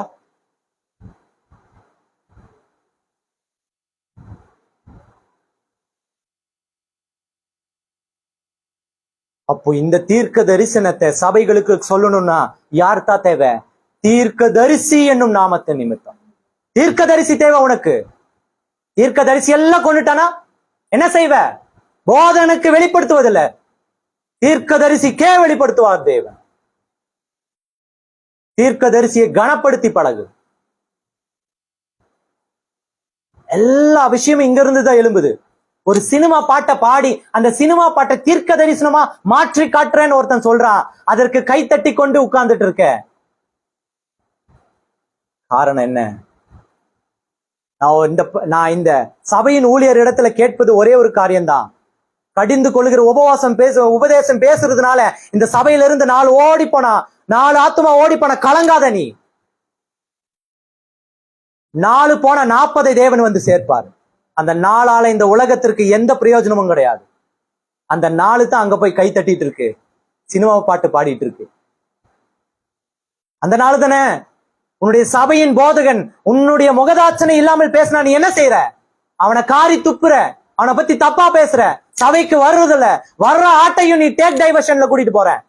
இந்த சபைக்கு வர்றவங்களே அவன் சும்மா பேசுறான், காயப்படுத்தி பேசுறான், வா அங்கிட்டு போவோம், வா அந்த சபைக்கு போயிருவோம், அங்க ஆறுதல் தரார், அங்க தேறுதல் தரார்.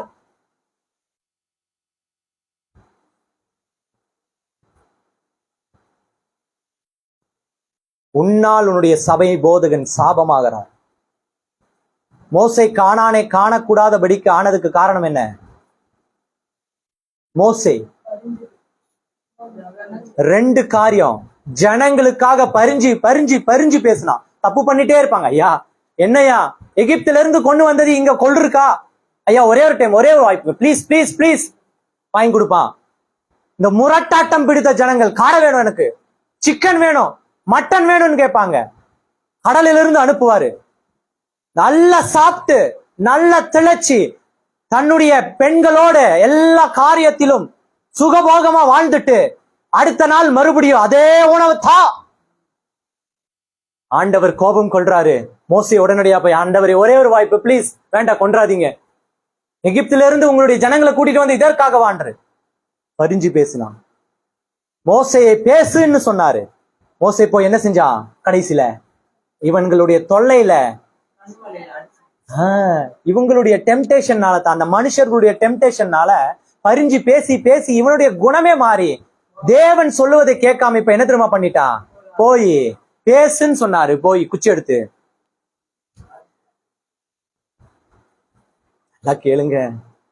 நல்லா கேளுங்க, உன் சபையிலிருந்து எழும்புகிற சுவிசேஷத்தை நீ பின்பற்றவில்லை என்றால் மோசே பேசு என்று சொல்லியும் அடித்தவனை போல மாறுவாய். உனக்கு பரலோகம் காணானது போல 8ஆவதாக மாறிப்போ, உனக்கு 8ஆ கனியாகத்தான் மாறு என்று ஒப்பு கொடுக்கலாம் தேவனுடைய சமூகத்துல. இங்க வந்திருக்கீங்க, ஏதோ ஒரு வாய்ப்பு உங்களெல்லாம் சந்திக்க. இத்தனை பேர் வருவீங்கன்னு யாருக்கு தெரியும்? ஆண்டவருக்கு தான் தெரியும். இவ்வளவு பேர் வருவீங்க, இத்தனை பேர் ஜபத்துக்கு வருவீங்கன்னு எங்களுக்கு தெரியாது, ஆண்டவருக்கு தெரியும். ஆனா ஆண்டவர் அவருடைய பந்தியில வந்து அமர யாருக்குத்தான் நியமிச்சிருக்காரு? உங்களுக்கு மாத்திரம் தான் இன்னைக்கு நியமிச்சிருக்காருன்னு நான் நினைச்சுக்கிறேன். பந்தி என்பது இந்த சுவிசேஷம் தான், உணவு என்பது இந்த சுவிசேஷம். இதோ பந்திக்கு தலைவன் வந்து விட்டான், பரிமாற வந்தாச்சு, உங்களுக்கு பந்தியும் பரிமாறியாச்சு. அதை எடுத்து உண்டு திருப்தி அடைவதும் அதை எடுத்து தெருவில கொட்டுவதும் யாருடைய கடமை? சுவிசேஷபாரம் ஒன்றே என் சுமையாக மாற வேண்டும். சுவிசேஷபாரம்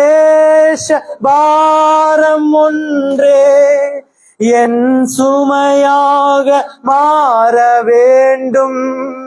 என் தேச எல்லை எங்கும் உந்த நாமம் சொல். எல்லாரும் எழுந்து நின்று தேவனுடைய சமூகத்துல ஒப்பு கொடுத்து, ஹல்லேலூயா, எல்லாரும் எழுந்து நின்று ஹல்லேலூயா. என்னோடு சேர்ந்து பாடுறீங்களா? என்னோடு சேர்ந்து இந்த ஆராதனை வேளையில ஆவியானவர் இந்த ஞாயிற ஆராதனையில 1 மணி நேரம் எக்ஸ்ட்ரா எடுத்துட்டாருப்பா, எங்களை மன்னிச்சிருங்க ஆண்டவரே. நாங்க நார்மலா 11 மணி வரைக்கும் தான் உட்கார்ந்தோம், ஆனா இன்னைக்கு 1 மணி நேரத்தை எக்ஸ்ட்ரா கொடுத்திருக்கோம். அதுவே உமக்கு உகந்த காணிக்கை, அதுவே நான் உங்களுக்கு கொடுத்திருக்கிற பலி என்று நான் நினைத்துக் கொள்றேன். எங்களுக்குள்ள சுவிசேஷ பாரத்தை கொடுக்கிறீங்களா என்று சொல்லி எல்லாரும் இருதயத்தின் ஆழத்திலிருந்து அந்த வார்த்தைகளை சொல்லி தேவனுடைய நாமத்தை மகிமைப்படுத்தலாம். எல்லாரும் ஒப்பு கொடுத்து நம்ம ஒப்பு கொடுக்கணும். தேவன் உங்களுடைய முகத்தை பார்க்கறதில்ல என் சகோதரி, உங்களுடைய முகத்தை பார்க்கறதில்ல, உங்களுடைய இருதயத்தை பார்த்து அழுறாரு தேவன். உங்களுடைய இருதயத்தின் ஆழத்தை பார்த்து அழுறாரு தேவன். இதோ எனக்குள் இருக்கிற சுவிசேஷம் உனக்கு எத்தனோ முறை சொல்லியும் அது உனக்குள்ள இருந்து வெளிப்படாதது ஏனோ. ஜெபிக்கலாமா? ஜெப சத்தத்தோட சுவிசேஷ பாரம் ஒன்றே எந்தன் சுமையாக மாற வேண்டும். சுவிசேஷ பாரம் ஒன்றே என் சுமையாக மாற வேண்டும். எந்த